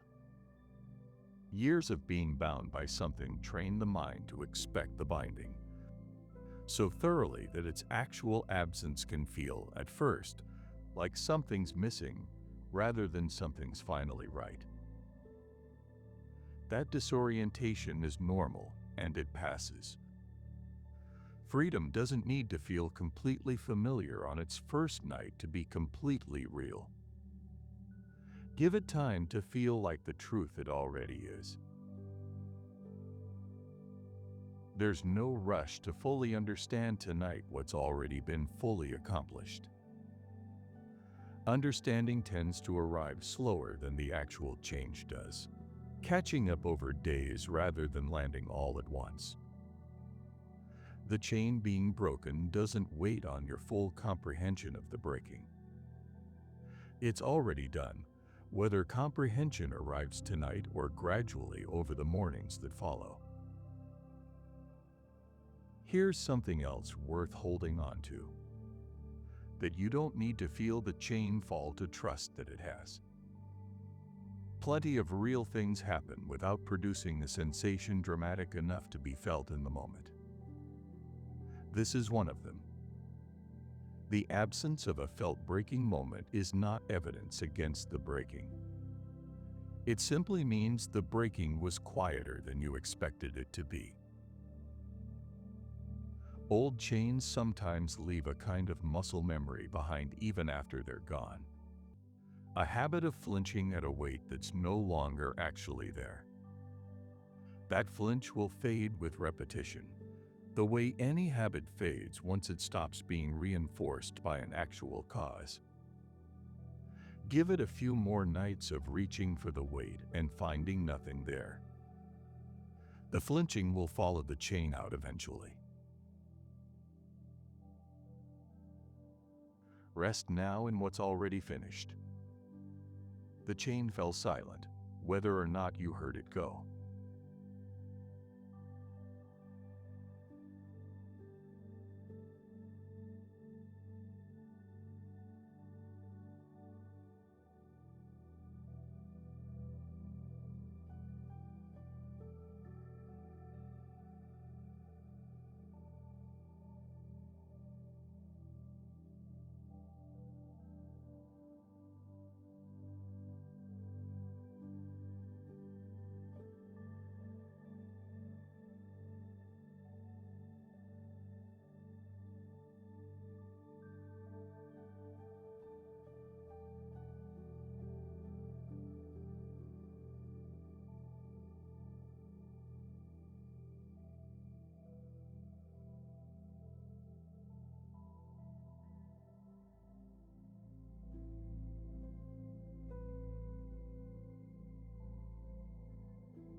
Acts 16, verses 25 to 26.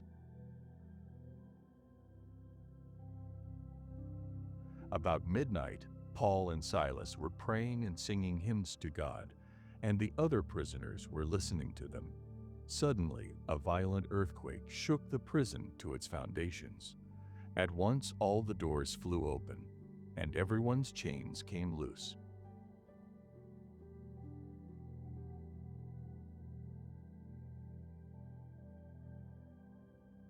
Paul and Silas sang at midnight in a prison, feet bound, backs still raw from an unjust beating.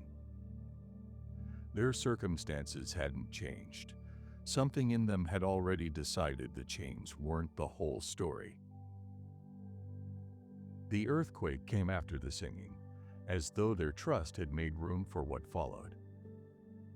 At once all the doors flew open, and everyone's chains came loose. Not just their own door, every door. I sent freedom that reached further than the two men who trusted loudest that night. I often do. Whatever door has felt shut tonight, I am opening it the same way. The situation outside hasn't necessarily shifted yet, but the strength that shook a prison awake at midnight has lost none of its power. A key built for a specific lock turns cleanly, without force, the moment it's used the way it was made to be used. I built the way out of what's held you tonight to turn just as cleanly. I am not forcing this door. I am simply using the key that was always going to fit. Singing through the pain isn't required first. No demonstration of enough faith needed before I release you. I am opening doors quietly around you right now, whether or not you have strength left tonight for anything resembling worship. You are not fighting this battle alone either way. The Lord will fight for you. You need only to be still, the way a client whose legal advocate takes over a case entirely no longer has to personally argue their own defense in the courtroom. I am arguing what needs to be argued on your behalf tonight. The stand is already taken, and it isn't yours to take. Real relief comes from discovering a door was never actually as locked as it looked, that the resistance you braced for simply wasn't there once you actually tried the handle. Many of the doors that feel most immovable at night turn out, in daylight, to have given way with far less force than expected. Tonight doesn't require the daylight to prove that. The doors are already open. You're only waiting on your own eyes to adjust enough to see it. Sometimes the proof of an open door only becomes obvious in hindsight, once enough time has passed to look back and see that what felt locked actually wasn't. You don't need that hindsight tonight to trust it. The door doesn't wait for your certainty to already be standing open. It's worth pausing on this too.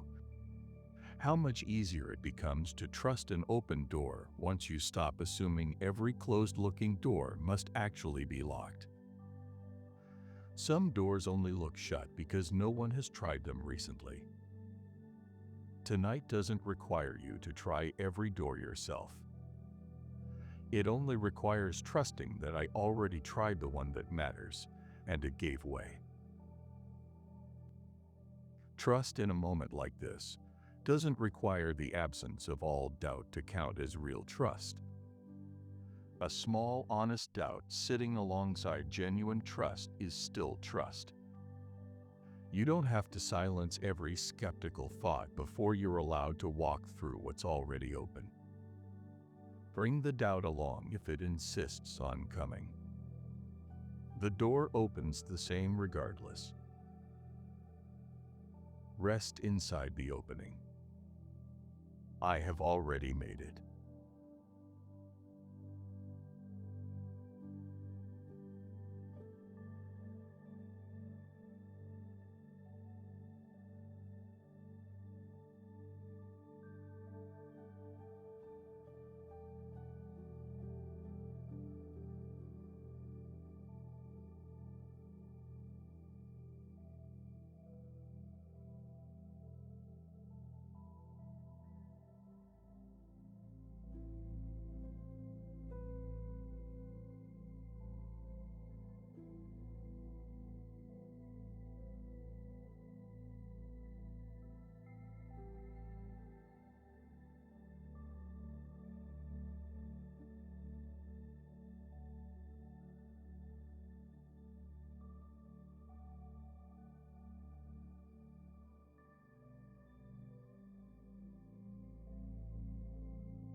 John 8, verse 36. So if the Son sets you free, you are truly free.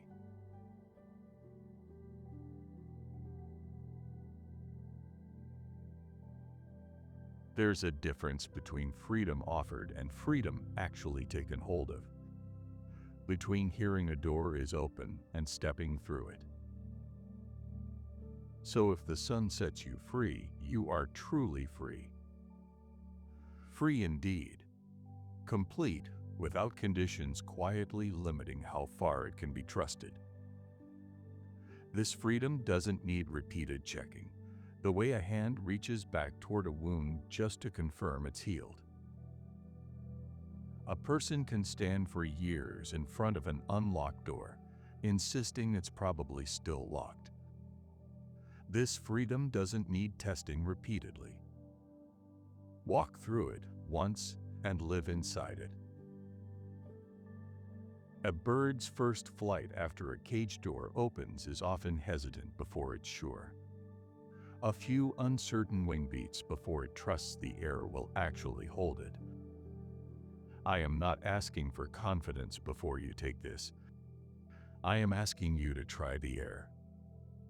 I am the one holding it up. Whatever keeps circling tonight, arguing this freedom isn't fully real, is simply wrong. What I secured tonight carries no fine print, no exception for your particular situation. This freedom was never dependent on your strength holding up under it either. My grace is sufficient for you, my strength made perfect exactly in weakness. Meaning the weakest parts of you were never disqualifying, they were the precise place I do my clearest work. Whatever feels weakest in you tonight is exactly where this freedom holds its firmest grip. Freedom, once it's actually settled into rather than just believed in theory, stops requiring constant self-monitoring to confirm it's still there. This freedom is meant to become that same kind of normal for you, eventually. Not something proven daily. Something simply lived in. You are allowed to live inside this freedom imperfectly at first, testing the edges of it a little clumsily before it settles into something natural. Nobody walks through a genuinely new door with perfect confidence on the first attempt. The uncertainty in the walking doesn't undo the fact that the door was real and open and yours to use. There's a second thing worth naming here. That freedom rarely arrives with instructions attached for exactly how to feel about it. There's no required emotional response, no correct level of gratitude or relief that has to be produced before the freedom counts as properly received. However you feel about it tonight, numb, relieved, still slightly disbelieving, the freedom is equally real underneath any of those responses. Freedom held with an open, uncertain hand is still genuinely held, just as much as freedom gripped with total confidence. The strength of the grip was never the measure of whether the thing being held was real. Hold it however you're able tonight. Tentatively, uncertainly, half convinced. That's still holding it. Step through it tonight, even in imagination, even half asleep. That's enough.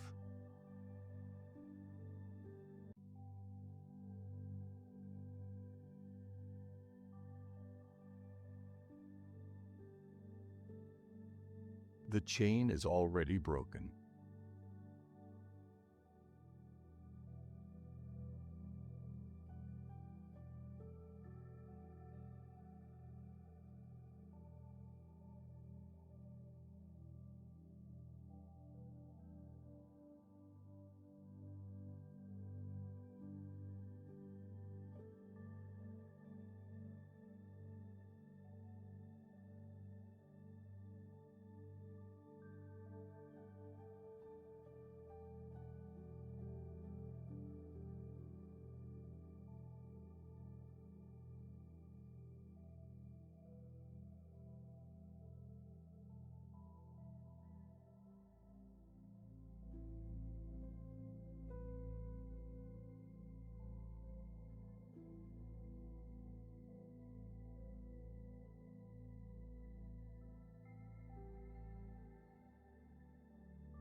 Nothing holding on tonight has permission to stay.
Every door meant to stay locked has already been opened.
Rest doesn't have to wait for enough courage to be found first.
Breathing can slow all the way down now.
The weight leaves in stages, and it is leaving right now.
Nothing chasing tonight will catch up.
The ground underneath is steadier than it feels.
Fear doesn't get the last word over this room.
This isn't being faced alone in the dark.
I have loosened the grip a little more with every breath you release.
What felt permanent an hour ago is already fading.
Freedom isn't something that has to be earned before morning.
I have already given it in full without conditions.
Shoulders can drop the rest of the way now. Nothing unfinished tonight requires attention until light comes.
I am keeping this watch whether or not sleep comes easily.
Sleep isn't surrender. It's trust expressed through the body.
The chain around these thoughts has no strength left in it.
quiet is allowed to be enough tonight. Nothing else needs solving before I permit rest.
The version of you that made it through today did enough.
Rest isn't owed to anyone else right now, only to you.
This room is safer than the racing heart admits.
Whatever gets set down tonight will still be there tomorrow if it's truly needed, and it usually won't be.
The past has no new power over tonight.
Tomorrow hasn't arrived yet, and it doesn't need wakefulness to prepare for it.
Your body already knows how to rest.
Darkness isn't empty. I am watching it closely, without gaps.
Nothing is required now but stillness.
I have named the chain, and naming it was enough to loosen it.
Shame has no seat left at this hour.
Old stories don't get to write tonight's ending.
The danger is further away than fear insists it is.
Every breath in is rescue.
Every breath out is release.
The floor isn't falling.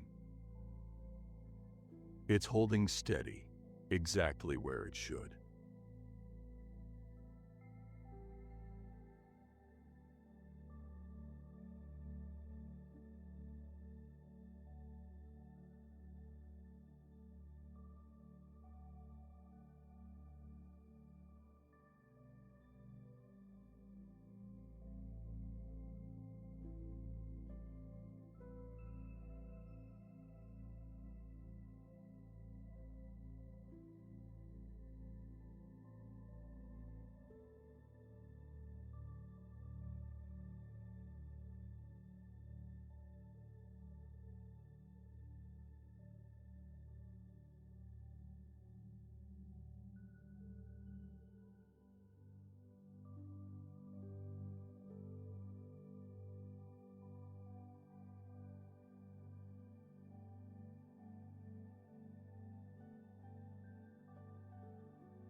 Nothing about your worth changed while tonight was hard.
The tightness in your chest is already loosening, even before you feel it.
This hour was never meant to be faced solo.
Quiet isn't the same thing as alone.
I have opened the doors right behind where fear was standing guard.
What kept the circling going tonight has already lost its hold.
Freedom doesn't need your permission to already be true.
Hands can finally unclench, one finger at a time.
The next thought doesn't have to be a frightened one.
My peace isn't reserved for people who have it all together. I am offering it to the tired one right here.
Nothing tonight is too heavy for my hands to hold.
The chain has fallen.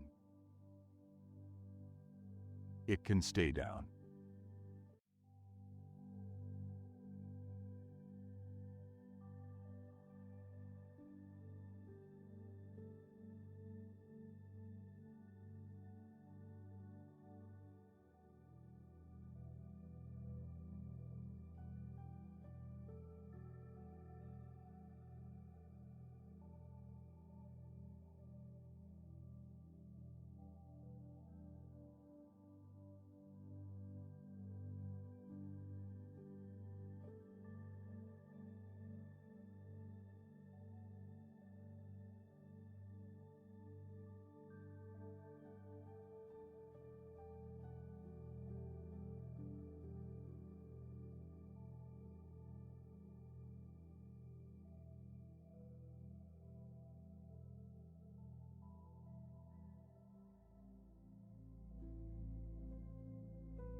I have been waiting here the entire time.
Rest was never something you failed to earn.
I do not blink, tonight or any night before it.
I have not missed a single hour of this night.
I have received every worry you've handed over tonight, not just heard it.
Nothing you've carried tonight has gone uncarried by me.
Your mind can stop bracing for what isn't coming.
The threat that kept the circling going was smaller than it felt.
I am already preparing morning, with or without more worrying tonight.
The chain that held these thoughts has no claim left on them.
This room is safer than the silence made it feel.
A little more letting go is safe here.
Nothing chasing tonight has legs long enough to reach this far.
The battle you assumed was still ongoing.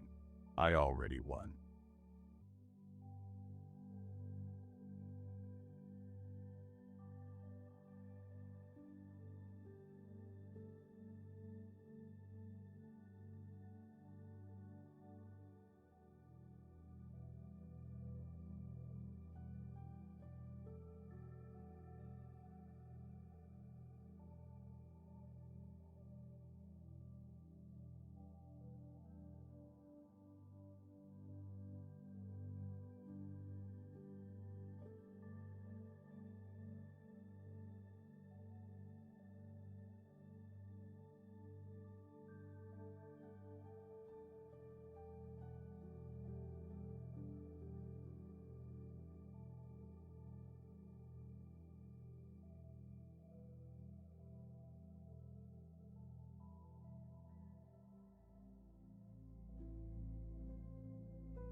Rest isn't naivety.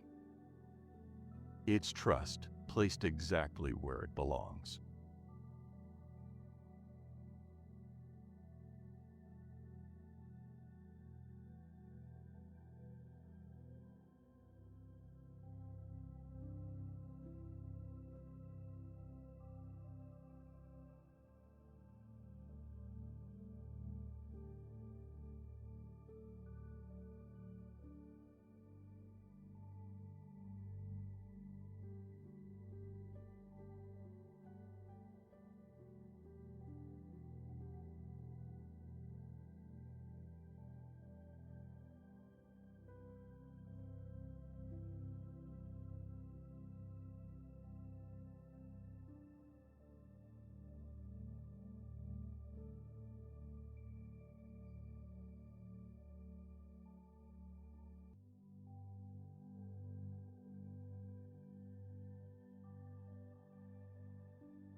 Your body is allowed to go fully heavy now.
The ache in your chest is easing, even in this very sentence.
What felt unbearable an hour ago is already lighter than it was.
The chain is gone.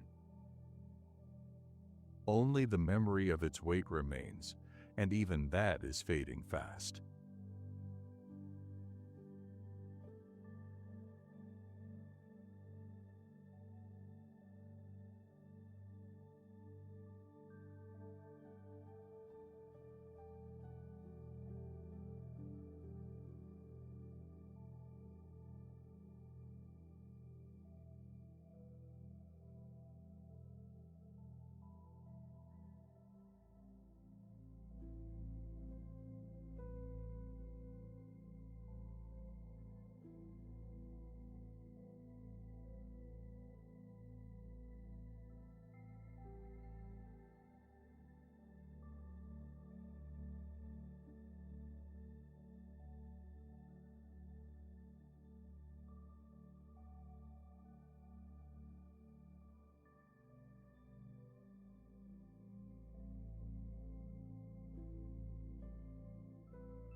You are not required to keep watch tonight.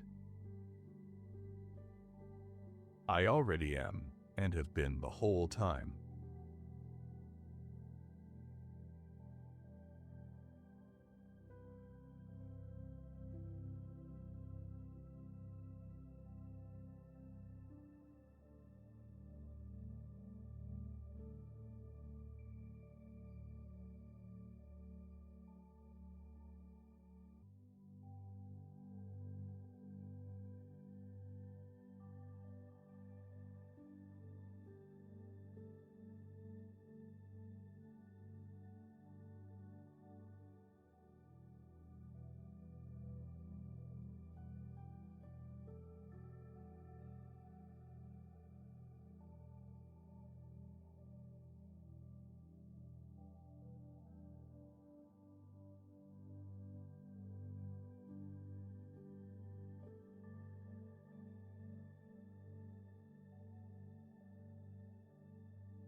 Your eyes can close the rest of the way now.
This night is not working against you.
I have held it steady the entire time, noticed or not.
Every fear you brought into this hour, I have already met and answered.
Nothing left in you needs to stay alert any longer.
Yesterday's strength was sufficient for yesterday.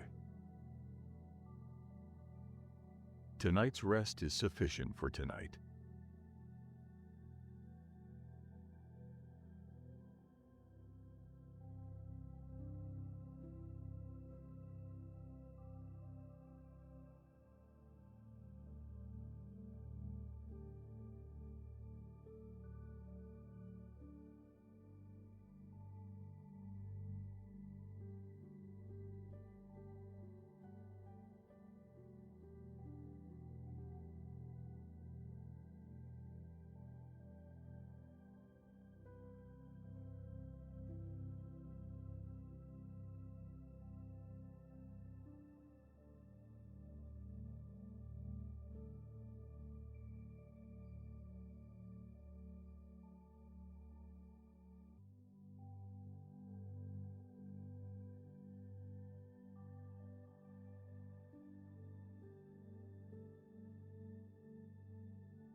This hour requires only surviving, and even the surviving I have already handled.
The chain is broken, the door is open, and I am holding the rest out for you to take.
Sleep now.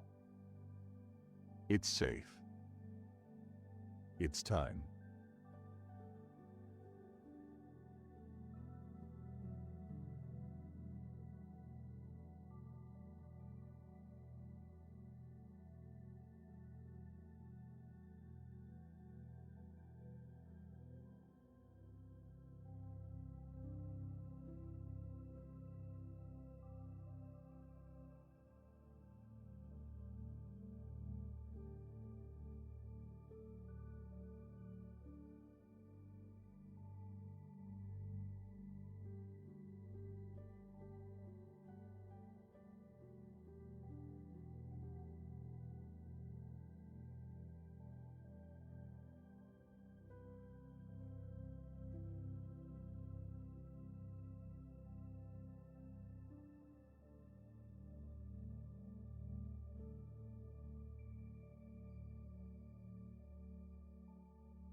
I have not let go of anyone in this room tonight.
The morning is coming, and it is coming free.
Whatever felt unbeatable an hour ago, I have already beaten.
This body can go completely heavy now.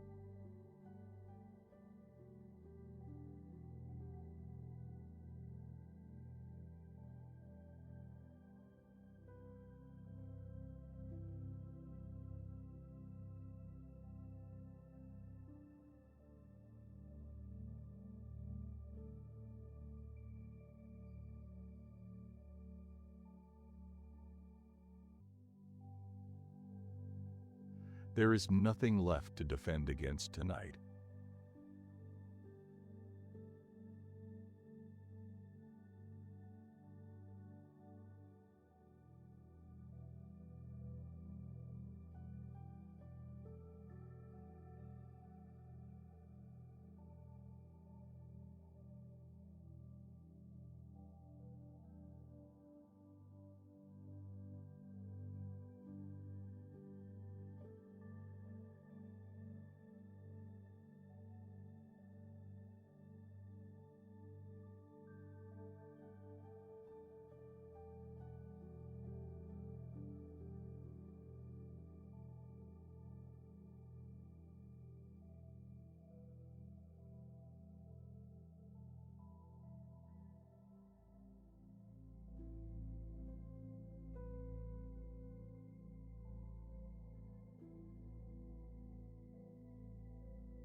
The chain is a memory now, not a presence.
Rest belongs to you in this exact moment.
Let me hold it fully, without holding anything back.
Psalm 121, verses 3 to 4. He will not let your foot slip. The one who watches over you will not doze off. Look, the one who watches over Israel never dozes off and never sleeps.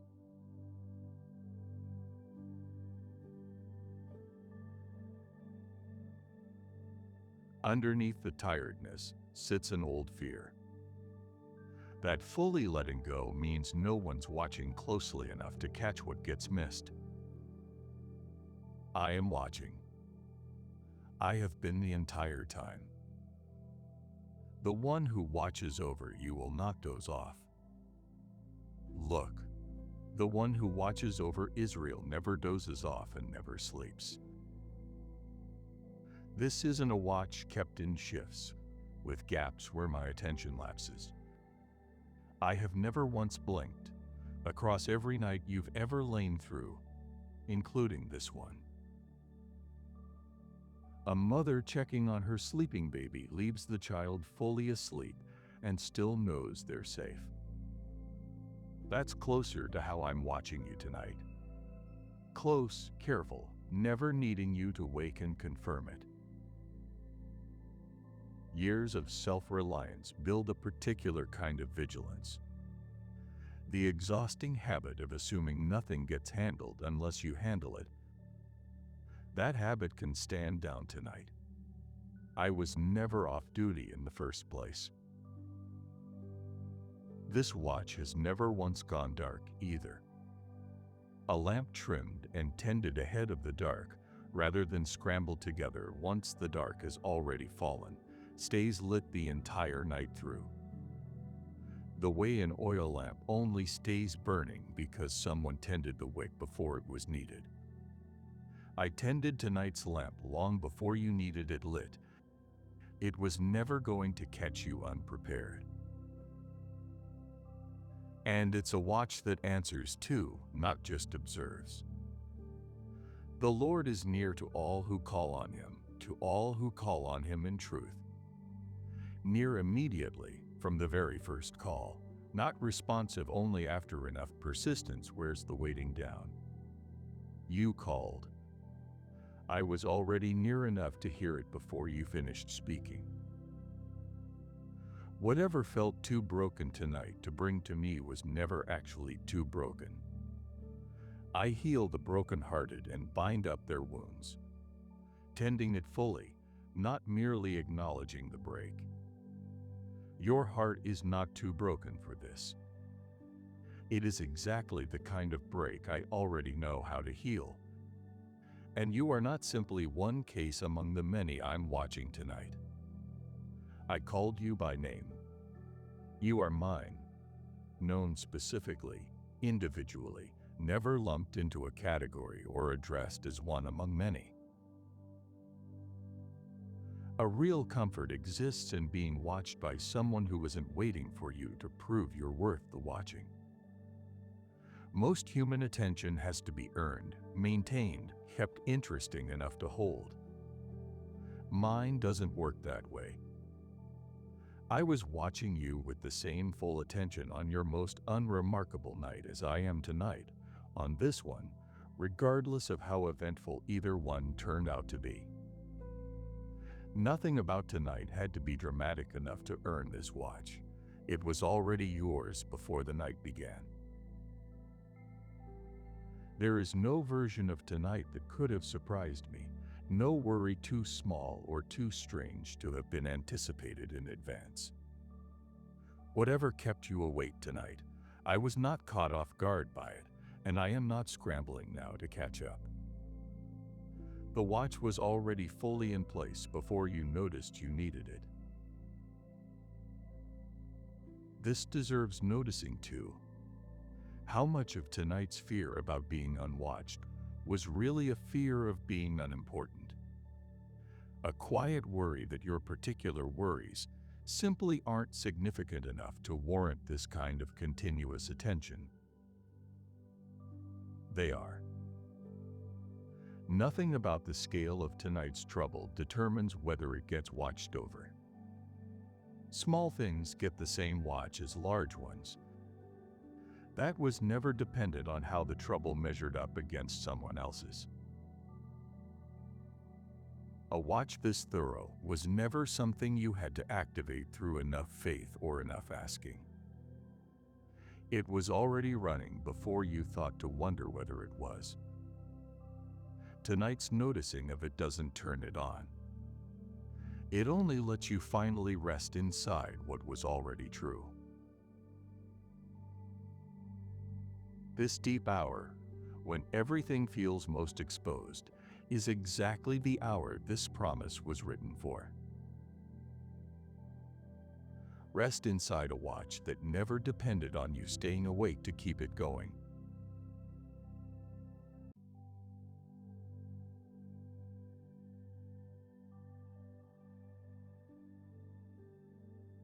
Long before tonight, my word was already settled.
Forever, Lord, your word stands firm in heaven.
settled the way bedrock is settled. Underneath everything that moves on top of it, unmoved by however long the shifting continues.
The chain that felt unbreakable tonight held no strength greater than my word.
The fear that felt unanswerable tonight carried no volume louder than my word.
Whatever has shaken these past hours, my word hasn't shaken with it.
I settled it before the chain ever formed, and I will keep it settled long after every trace of the chain is gone.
Tonight's uncertainty hasn't reached far enough to touch it.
A good father's word doesn't change depending on how the child is feeling that night.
A house built on rock stands through every storm that shakes a house built on sand.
What is settled does not need to keep settling. It simply remains. The way a thing at rest stays at rest until something greater moves it. And nothing greater than this word exists to move it.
I have never needed you to hold my word up. It holds you. Everything, including whatever feels too heavy to carry alone.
rest on what is settled tonight.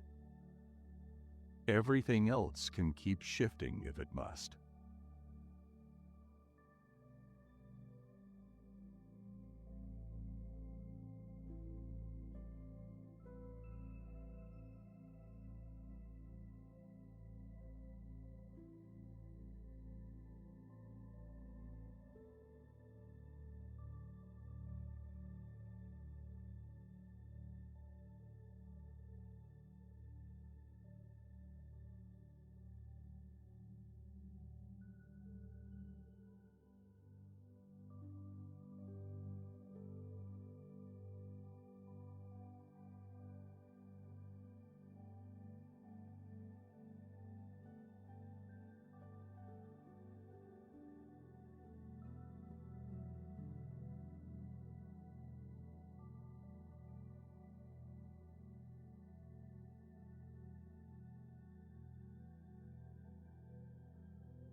Let your whole body believe, just for tonight, that it's finally safe to stop bracing against ground this solid.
I have been solid the entire time, long before tonight, and long after it too.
Psalm 91 verse 5.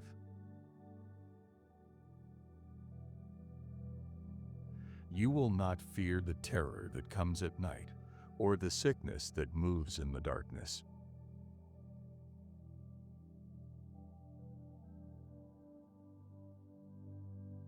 Why does this stretch of night always feel like the hour with the least protection?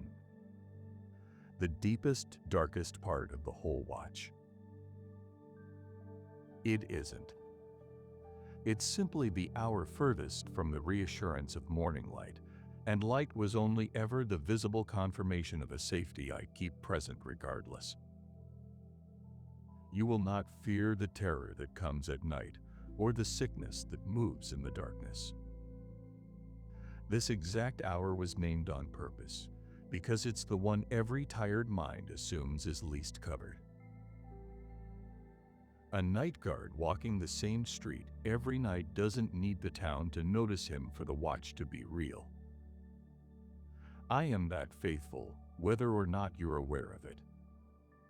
The deepest, darkest stretch of a night is never actually more dangerous than the earlier hours. My strength doesn't dim as the hour deepens. A bridge holds the same weight at 3 a.m. as it does at noon, whether or not anyone's watching it do the holding. I am holding you with that same unwavering strength right now, in this exact hour, regardless of how alone it feels. A real steadiness lives in how music can settle a troubled mind, and it isn't incidental. When torment came upon Saul, the remedy wasn't an argument. It was David's harp, played simply, and something in the room shifted. I built you to be reached by steady, calming things the same way, in ways argument alone can't manage. The deepest hour of the night has a strange way of feeling like the hour furthest from help, simply because it's the hour furthest from anyone else being awake to offer it. That loneliness is real, but the conclusion it tempts you toward isn't accurate. Distance from other people's waking hours was never the same as distance from mine. I don't run on a daytime schedule, checking in only when it's convenient. This hour gets the same full attention as every other one, undiminished by how few other lights happen to be on right now. Every previous night you've survived through this same stretch is proof my watch held then too. Let the bracing stop here.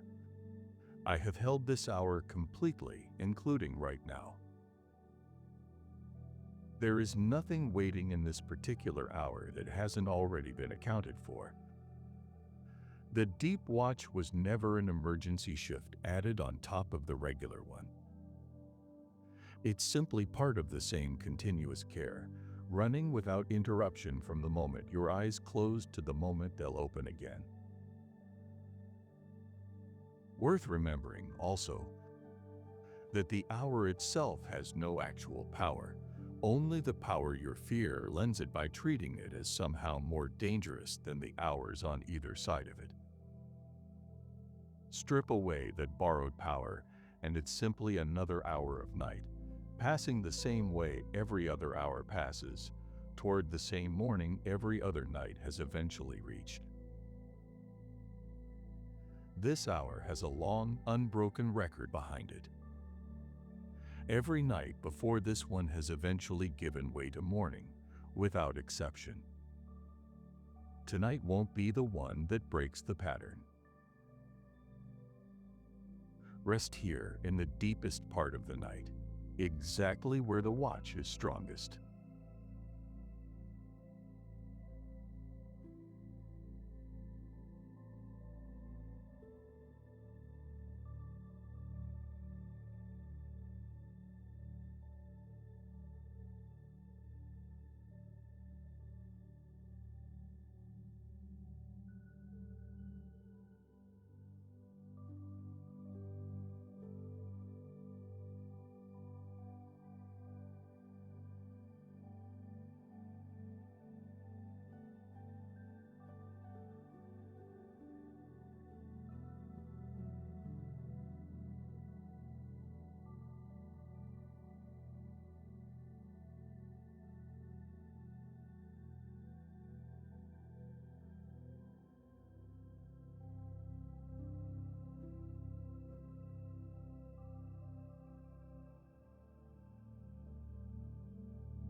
Psalm 91 verse 4.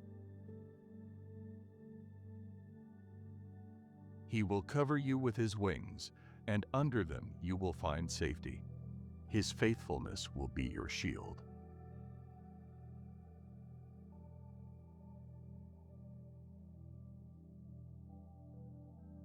Certain birds are able to sleep while still airborne, gliding on rising air currents, resting while something else manages the flight. They don't need solid ground to actually rest. The resting and the being carried happen at the same time. I will cover you with my wings, and under them you will find safety. Notice the image. Not a wall, but feathers. Something soft, close, actively covering. Wings that are also built for carrying, for lifting something too tired to fly under its own strength. A sleeping baby carried in its mother's arms doesn't grip on to stay safe. It simply rests, fully trusting, while the one carrying does all the holding. That is the rest I am offering tonight. Nothing gripped, nothing held onto, simply carried.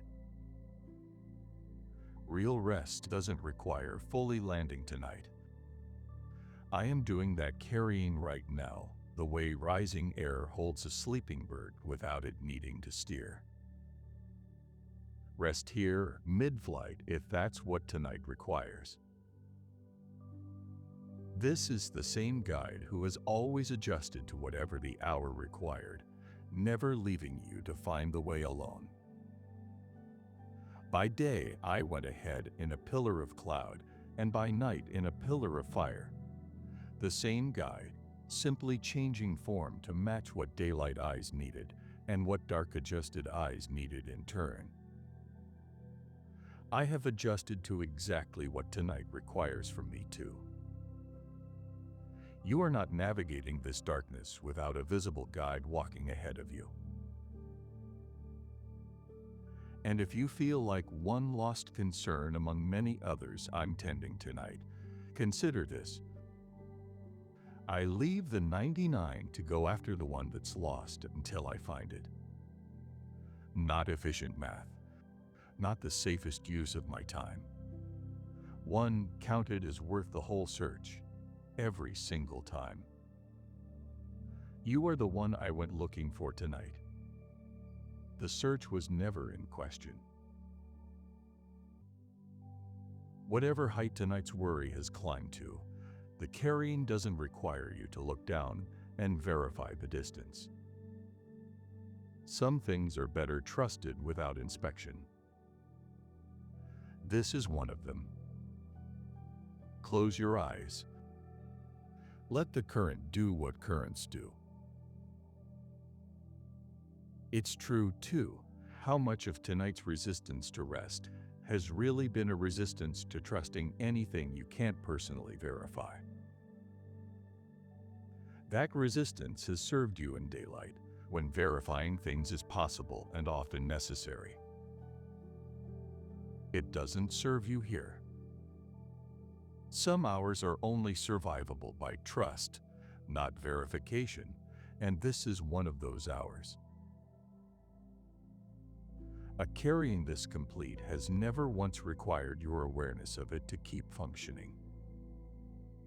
It worked through every night you never thought to notice it, and it's working through this one the same reliable way, whether tonight becomes a night you remember trusting it, or simply a night you slept through without a second thought. Trust the current tonight. It already knows where morning is.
Lamentations 3, verses 22 to 23.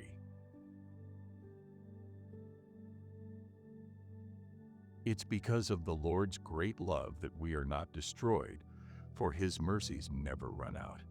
They are new every morning. Great is His faithfulness.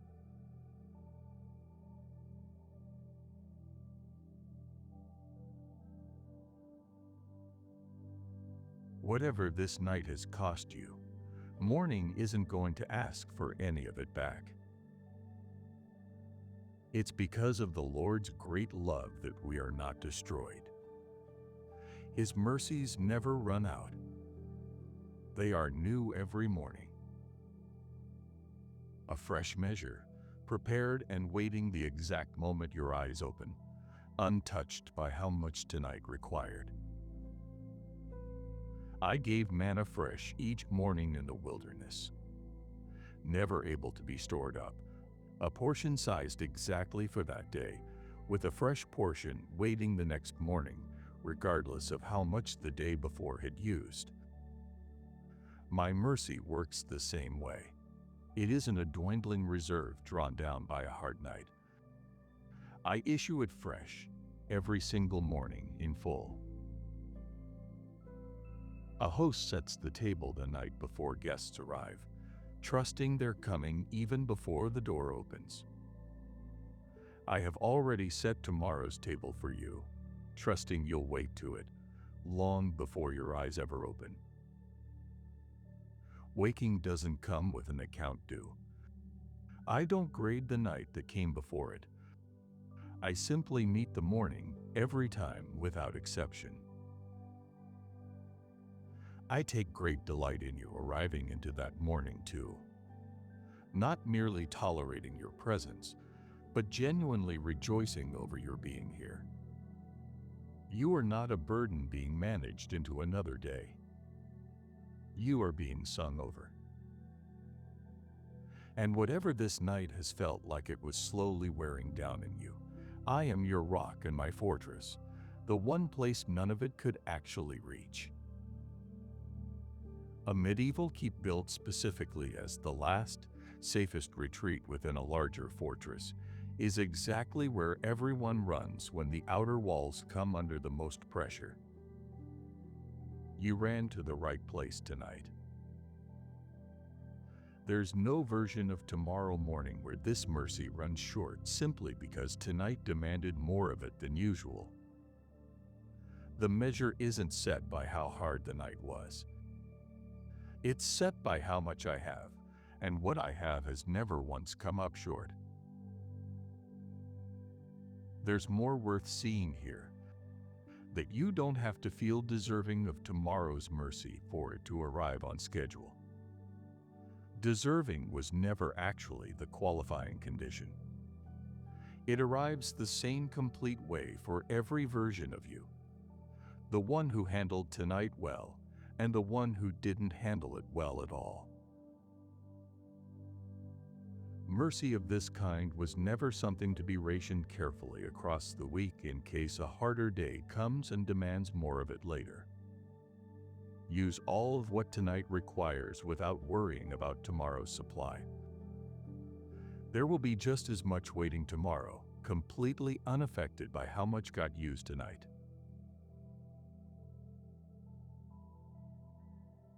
Let my mercy be the very first thing waiting on the other side of sleep, before the day hands you anything else.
Psalm 30, verse 5.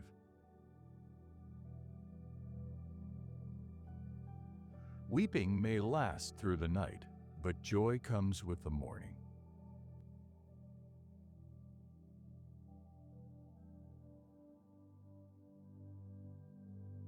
A particular kind of morning only comes after a particular kind of night. The kind where something real actually got set down in the dark, and the waking afterward feels lighter than it has in a long while. Weeping may last through the night, but joy comes with the morning.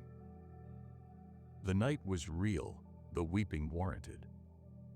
It simply wasn't the final chapter. Only the one I was already on my way to interrupt, on schedule. This coming morning will feel different from the one you dreaded when your eyes first closed tonight. The chain you carried in isn't coming along into it. I am leaving it behind in the dark, exactly where I broke it. The first bird begins singing before the sky has even fully lightened, trusting the light that's still invisible is already on its way. I am asking the same trust of you. Let something in you start singing before the proof of morning fully arrives. Even a storm that clears gradually gives way completely in the end. Whatever's easing in these hours is doing the same at its own pace, toward the same clear ending. None of tonight's rest or tomorrow's waking was wasted labor either, even the parts that felt like they accomplished nothing visible. Your labor is not in vain in the Lord. Every part of it counted and remembered, including the parts that stayed invisible. And whatever prayer tonight never quite found its way into words, it still reached me. The Spirit intercedes with groanings too deep for words. Understood, even in the groaning, even without a single formed sentence. Whatever showed up in you tonight without translating into language has already told me what I needed to know. A specific kind of mourning only becomes possible once a real night has actually been allowed to happen first, genuinely rested in rather than hurried past. You cannot shortcut your way to that kind of mourning by simply willing yourself to feel better faster. It arrives on the far side of actual rest, not before it. Let tonight be the actual rest, unrushed, and let the particular morning that follows arrive exactly when it's ready to. Nothing about the timing of this needs managing on your end. A morning built on real rest tends to announce itself clearly enough once it arrives. A genuine lightness, not a performed one. You will know it when it comes. There is nothing further required of you tonight to summon it faster. This matters too, that a night doesn't have to be perfectly restful to still count as real rest. Some tossing, some waking, some drifting in and out. None of that disqualifies tonight from being the kind of night this promise was written for. The promise was never conditional on flawless sleep. It was conditional only on the night being genuinely given over to rest, rather than fought the whole way through. The joy waiting on the other side of tonight was never contingent on tonight going perfectly. It's simply been prepared regardless, the way morning arrives regardless of how well or poorly any given night was managed. Nothing about how tonight unfolds could disqualify tomorrow's joy from showing up exactly as planned.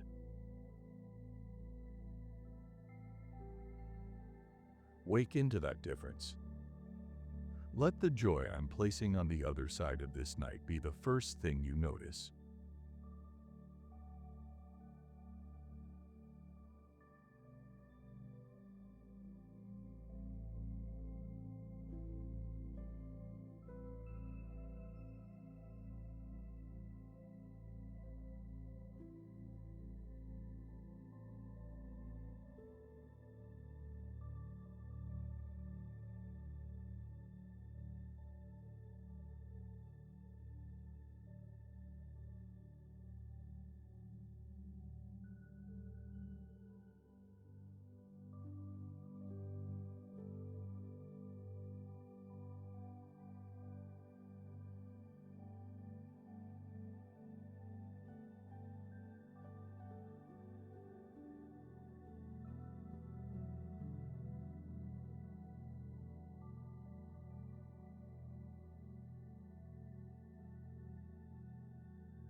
Ephesians 6 verse 13. So put on all of God's armor, so that when the day of evil comes, you'll be able to stand your ground, and after you've done everything, to keep standing.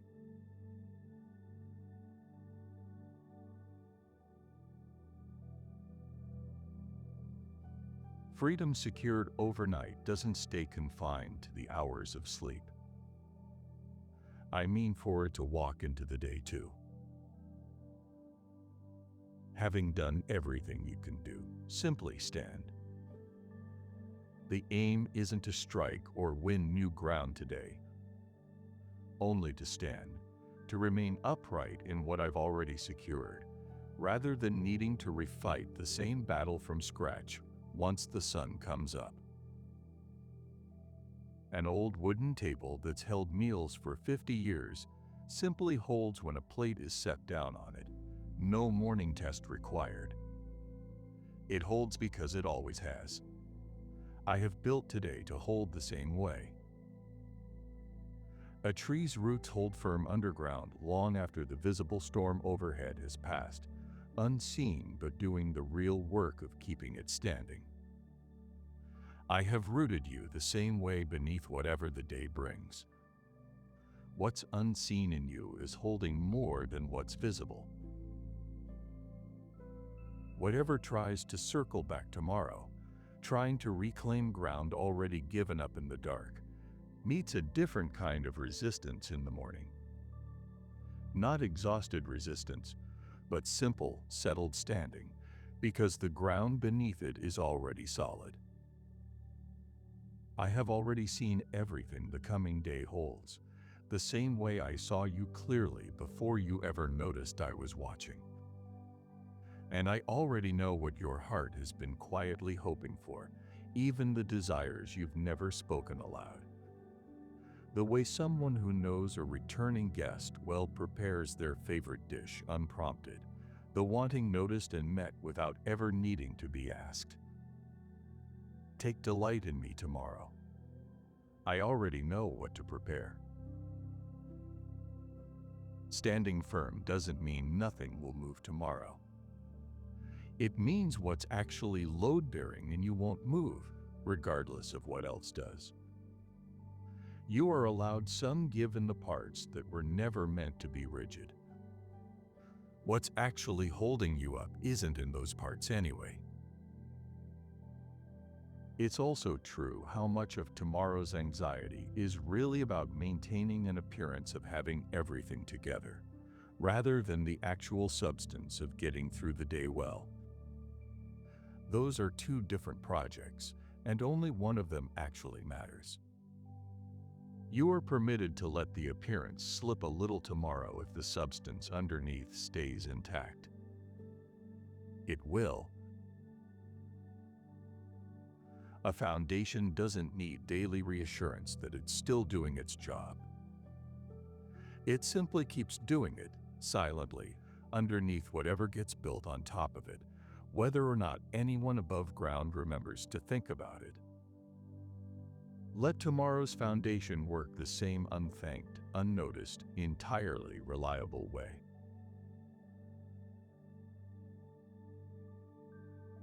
Carry this steadiness into whatever the day holds. The ground held through the night. I will hold it through the day too.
Galatians 5, verse 1.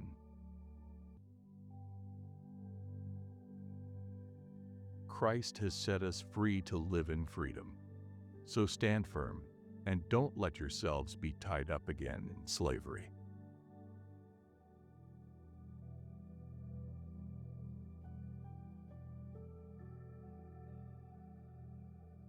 One more thing, plainly, before this watch ends.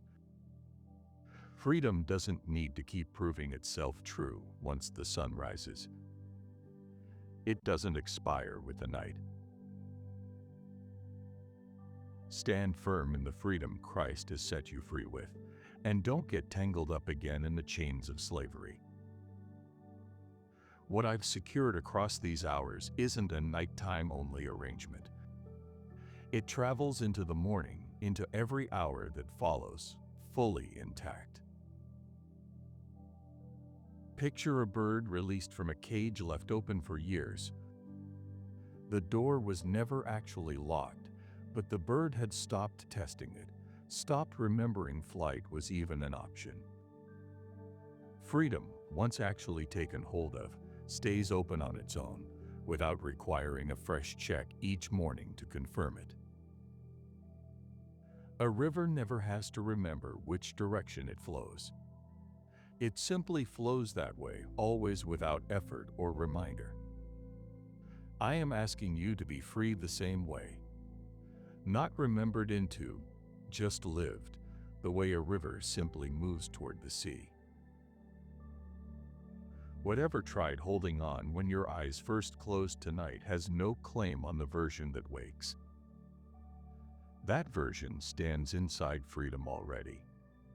Not still fighting for it, but standing in it. Something further is worth naming. That this freedom doesn't require an audience to be real. It doesn't need anyone else to notice the change or comment on it for it to be genuinely true. Whether or not a single other person tomorrow ever registers the difference in you, the difference itself is entirely settled, entirely yours, entirely independent of anyone else's awareness of it. This comfort I'm sending you into tomorrow with isn't limited to tonight's particular trouble either. I am the Father of compassion and the God of all comfort, who comforts in every trouble, not only the familiar ones. I am that same reliable comfort tomorrow, working exactly as completely as I always have. Freedom carried into a new day doesn't need to keep re-explaining itself to whoever it encounters. It simply moves through the day the way any settled fact moves through a room. Unremarkable to the one carrying it, because it stopped being a question a while ago. Let tomorrow be that unremarkable.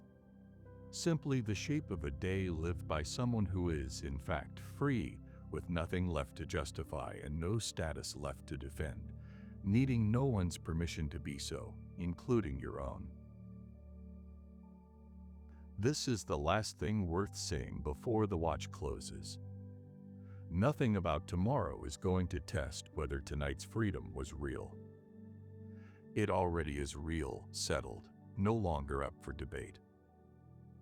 Whatever tomorrow brings will simply be met by someone already standing inside it. However tomorrow tests this freedom, and something likely will, the test was never actually capable of failing what's already been secured. A test can reveal whether something is genuinely solid. It cannot make something solid that wasn't already solid to begin with. Tomorrow's test, whatever form it takes, will simply confirm what's already true. Sleep now, all the way through until morning. Wake free. The chain stayed behind tonight, and I never meant for it to follow.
Psalm 23, verses 1 to 2. The Lord is my shepherd. I lack nothing. He lets me lie down in green pastures. He leads me beside quiet waters.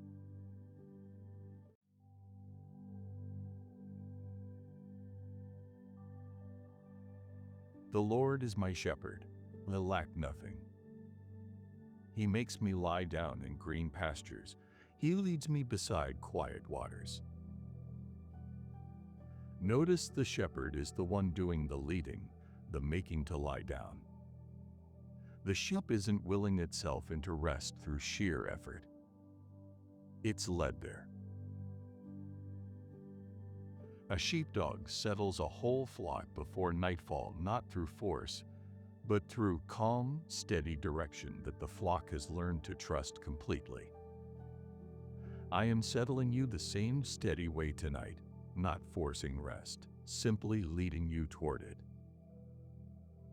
A well-trained horse can lie down completely relaxed the instant its rider gives the signal, trusting the rider's judgment about safety more than its own instinct to stay alert. I am asking that same trust of you tonight. Lie down. I have already judged this ground safe. Even walking through the valley of the shadow of death, I will fear no evil, for you are with me. Not because the valley isn't real, but because the one leading through it was never in question. Your rod and your staff, they comfort me. A shepherd's staff isn't only for guiding. It's for defending, close enough to use the instant it's needed, present through every valley regardless of how long the shadow stretches. And the race set before you tonight, the particular course of this specific life, was never meant to be measured against anyone else's mile markers. I marked out this one for you specifically, and I am not timing you against theirs. The shepherd doesn't measure a flock's worth by how quickly it reaches the fold, only by how safely it gets there. Whatever pace tonight's rest arrives at, whatever hour sleep finally settles in fully, none of that timing is being scored against you. There is no faster flock somewhere else doing this better. There is only this flock, this shepherd, this night, unfolding at exactly the speed that's actually needed. Whatever pasture tomorrow leads you into, the same hand leading you there tonight will be leading you then. This watch doesn't end simply because the sun comes up. It changes shape. The way a shepherd's day looks different from a shepherd's night, but the shepherd stays the same, and so does the flock being led. Take note, too, that lacking nothing was never a claim that every want gets met on your preferred timeline. It's a claim that what's actually needed right now, in this exact hour, is fully supplied. Wants and needs have gotten tangled together for a long time. Tonight, only the second one matters, and it's already been met completely. A flock led well doesn't spend the walk anxious about the destination, trusting instead that the one leading knows the way better than any single sheep could work out alone. That same trust is available to you tonight, for tomorrow's walking as much as tonight's resting. The destination was never yours to work out. Only the following was ever asked of you. You lack nothing tonight. You are being led, not left to find rest on your own.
Every chain named tonight has been broken.